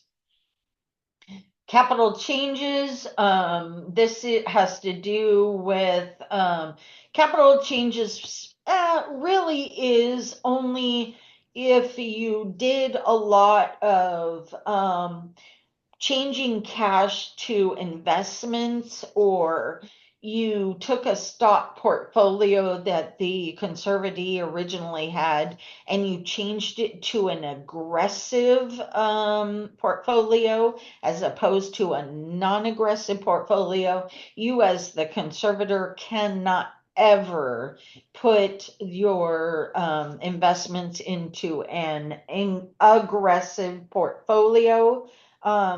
It cannot. You cannot do it. You may be the best stockbroker in the entire world and you may have made millions of dollars doing it. Do not ever do that to the conservatee's accounts. But if you do, you must state it here and the court will tell you you're not allowed to do that. Statement of liabilities. This is used if the real property has a note, balance due, deed of trust, things of that nature. You can indicate here that the balance due on the note as of the ending of my account period is this balance. My monthly payments are this, and the interest rate that I have to pay on the payments is 5.25. You may not know all that information. You may only know the balance and your monthly payments. You may not know what the interest rate is. Don't panic, hun. Just give what information you have. Request for special notice. In this case, there was no request for special notice. What is a request for special notice, and how do you know if your case is going to get a request for special notice? Anybody is entitled to pay the court $40 and file what's called a request for special notice. What that means is I do not have to be a party to your case. I do not even have to know you. I don't have to explain myself, why I want it. I don't have to do anything. I go to the court, fill out a form, pay $40, and guess what? Every single form you file with the court or every single thing that the court sends me or sends to you has to be sent to me. Except for unless, again, it's confidential information, and then that you cannot get with a request for special notice. Request for special notice, I see this often on somebody who is a creditor, somebody like FTB, IRS. I've seen it on veterans accounts. I've seen it on Medicare, Medi-Cal. They want to do chargebacks later. I see, say for instance, you faulted on a loan. I see a family friend who thinks that maybe the administrator might take advantage, or I see it, there could be whatever reasons. You have to state if there is no request for special notice, you will get a copy of it, being the administrator or the conservator. You will get a copy of it from the court or sent to you from whoever filed it right away. So if you do receive a request for special notice, you have to state in this form, I received a request for special notice from Franchise Tax Board, and their contact information is this: Franchise Tax Board, P.O. Box 9909901. I can't remember their address, but anyway, you would list that there and indicate they are required to get notice. Any questions? I know we're getting into the end. I really only have about 10 more minutes. If you guys can stay, if you can't, I understand, but I only have about 10 more minutes. Any questions? I know a lot of people dropped off.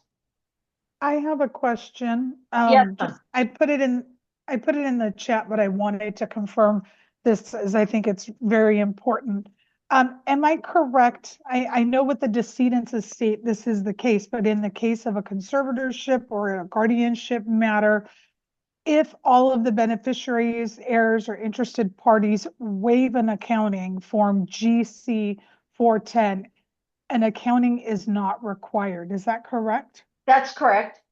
Okay, thank you. I just wanted to confirm. But please be very careful.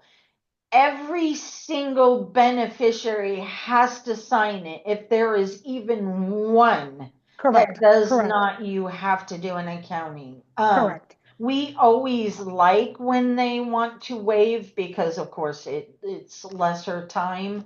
But nowadays, you just don't see that much family unity, right? Where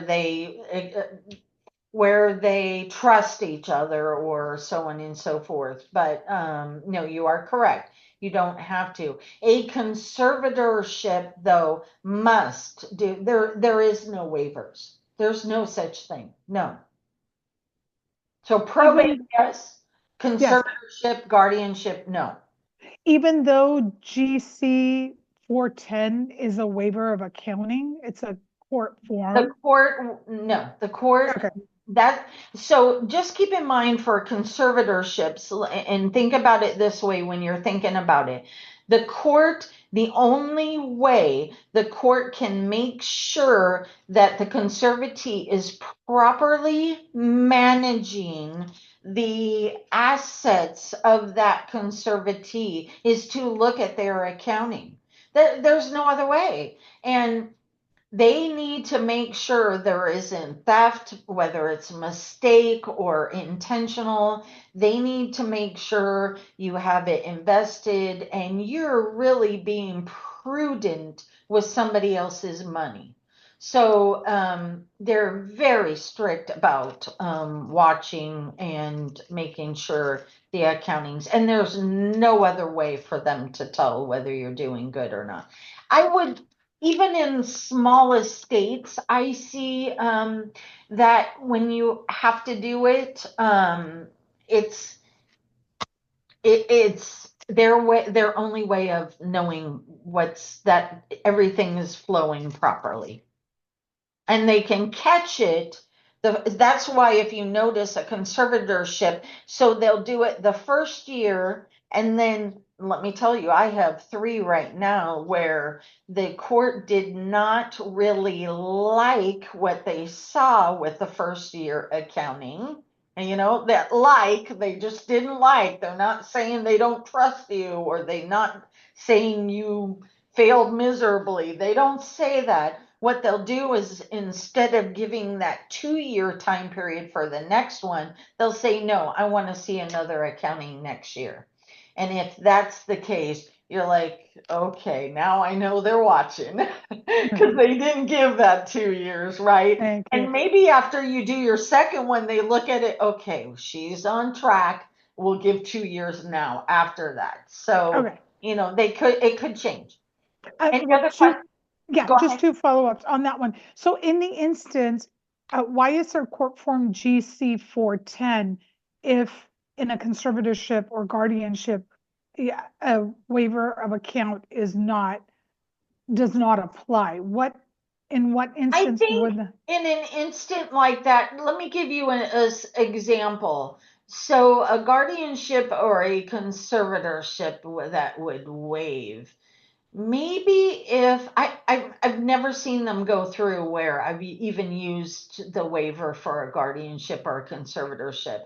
But I guess what you could do is maybe there is an instance where you had a conservatorship and maybe they passed away during the count period and you would then become the only beneficiary, but still, depending on the amount, I'd have to go to probate.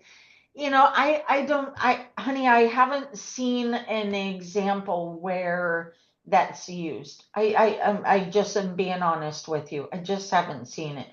Okay, because And it's I very can routine in a understand why. yeah, because it's very routine in a decedent's estate.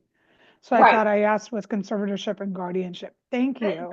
Remember, the court is technically overseeing that the conservatee's money, because the conservatee doesn't know Correct. that the conservatee's money is being spent wisely and does not disappear. And you and I know, doing this a little while, for some reason these little things disappear. I don't know if they fly or if they get where, but money disappears. And that the court has to make sure, or if it did disappear, they could charge back the conservatee and make the conservatee replace, conservator, I'm sorry, make the conservator replace the funds that were mishandled, as they call it. Make sense, hon? Okay, any more? Okay, we're getting to the end. Okay, now we're down to the prayer. So what are you praying as the conservator? That the account is proved? That everything I did within the account period's proved? In this case, again, optional, that I sold the automobile at a depreciating price. Court, please confirm. I sold furniture and fixtures. Court, please confirm. I, as the conservator, remember the hours up above, I am requesting compensation and hope you approve it. I'm requesting compensation to the attorney. This could be expenses. This could be, now remember, if you're also asking to be reimbursed expenses, you would have had a different, right underneath you completing the asking for compensation, you would have had a number that says conservator expense reimbursement or conservator reimbursement. You would have listed here, I had to pay these expenses prior to being able to have access to the conservator funds, and so I want to be reimbursed expenses. Again, remember, if you put something like that here within your petition, you have to remember to go back up to your caption, add it here, and then go back down to your prayer and make sure it's in here. So everything in your caption better be in your prayer, and everything in your caption better be within the body of the petition.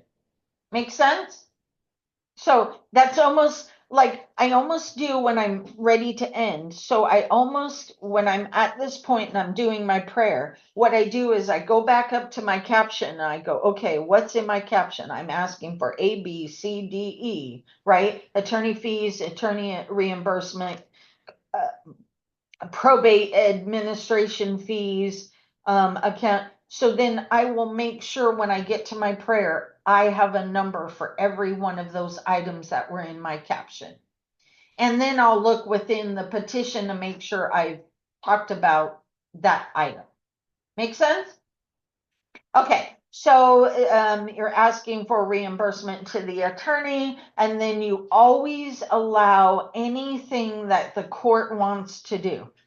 You give your permission. Of course you do, because the court can do it whether you give permission or not. But out of respect, you always ask for permission. Now, you will need to date it. I don't do it this way as the sample, but you do the way you do it. I always, the attorney would have been the one that signs first, and the conservator would only sign a verification. So this is a little odd looking to me.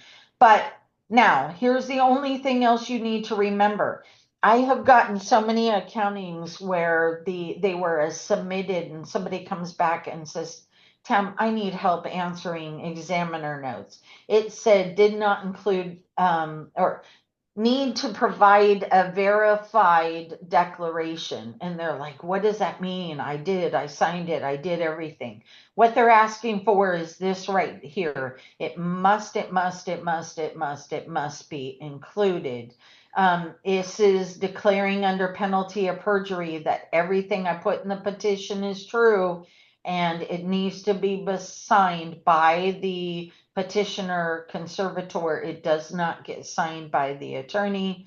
Now, sometimes I can put the verification on the same page as the attorney signing.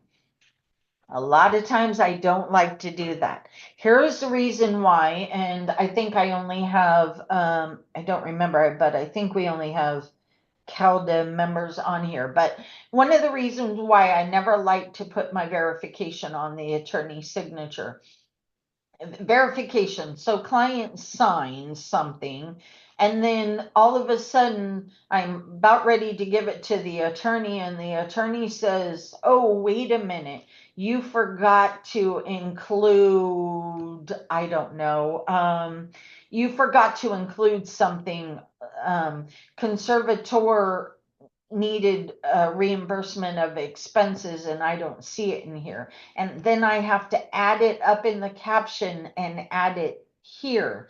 Then that floats my lines down to where the attorney's signature now may end up in the middle or the bottom, right? How am I going to do that if they already signed the verification? Uh-oh. So I don't like to put the verification on the same page as the signature, but that does not hold true for pro-pers who complete it themselves because they know they're the only ones signing both spots. So that is a huge difference on where the verification can land.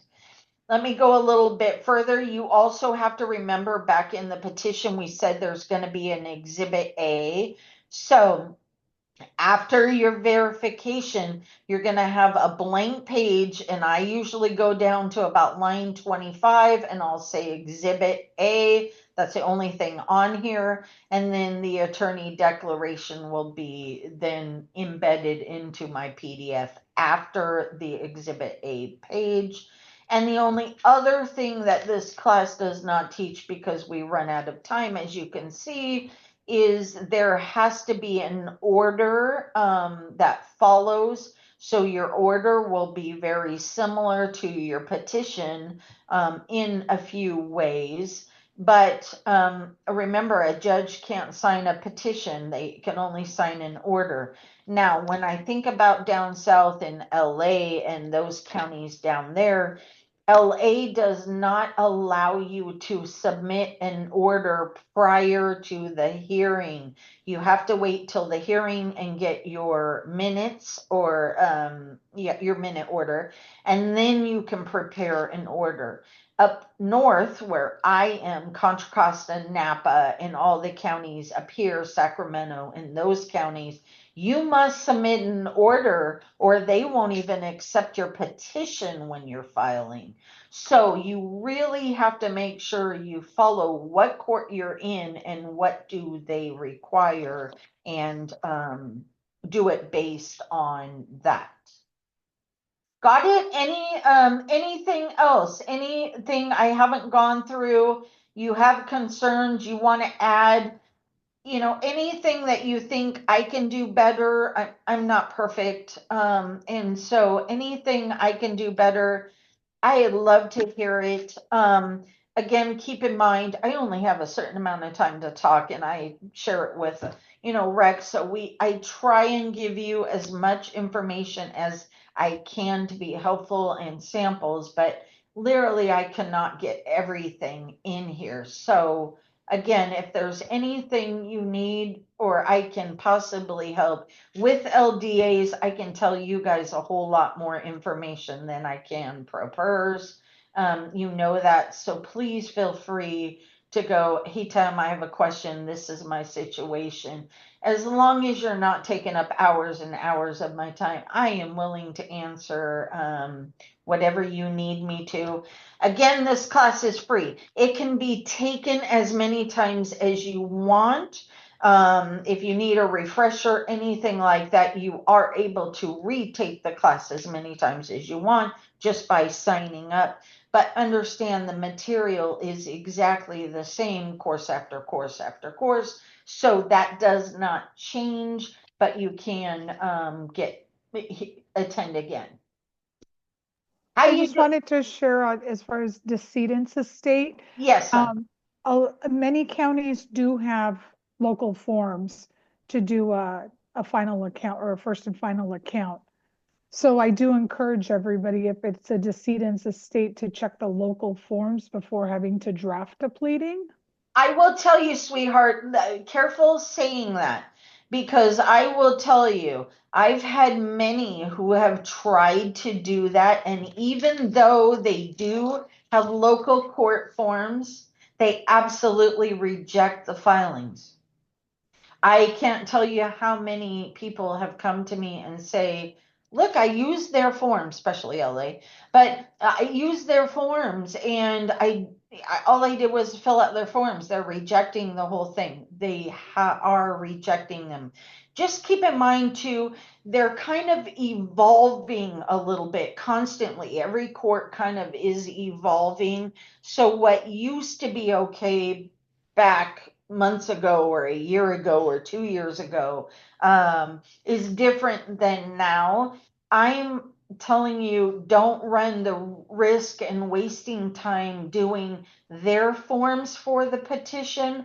Always do the template or the pleading paper, because those are not rejected, and some, if not almost all, I've been seeing come through on the court forms for the petition, the courts reject them. Okay, any more questions? I thank you all for hanging in there.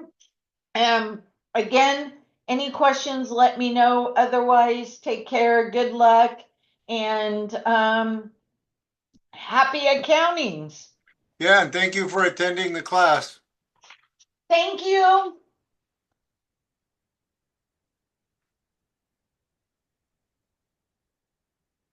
I think you can turn it off or stop.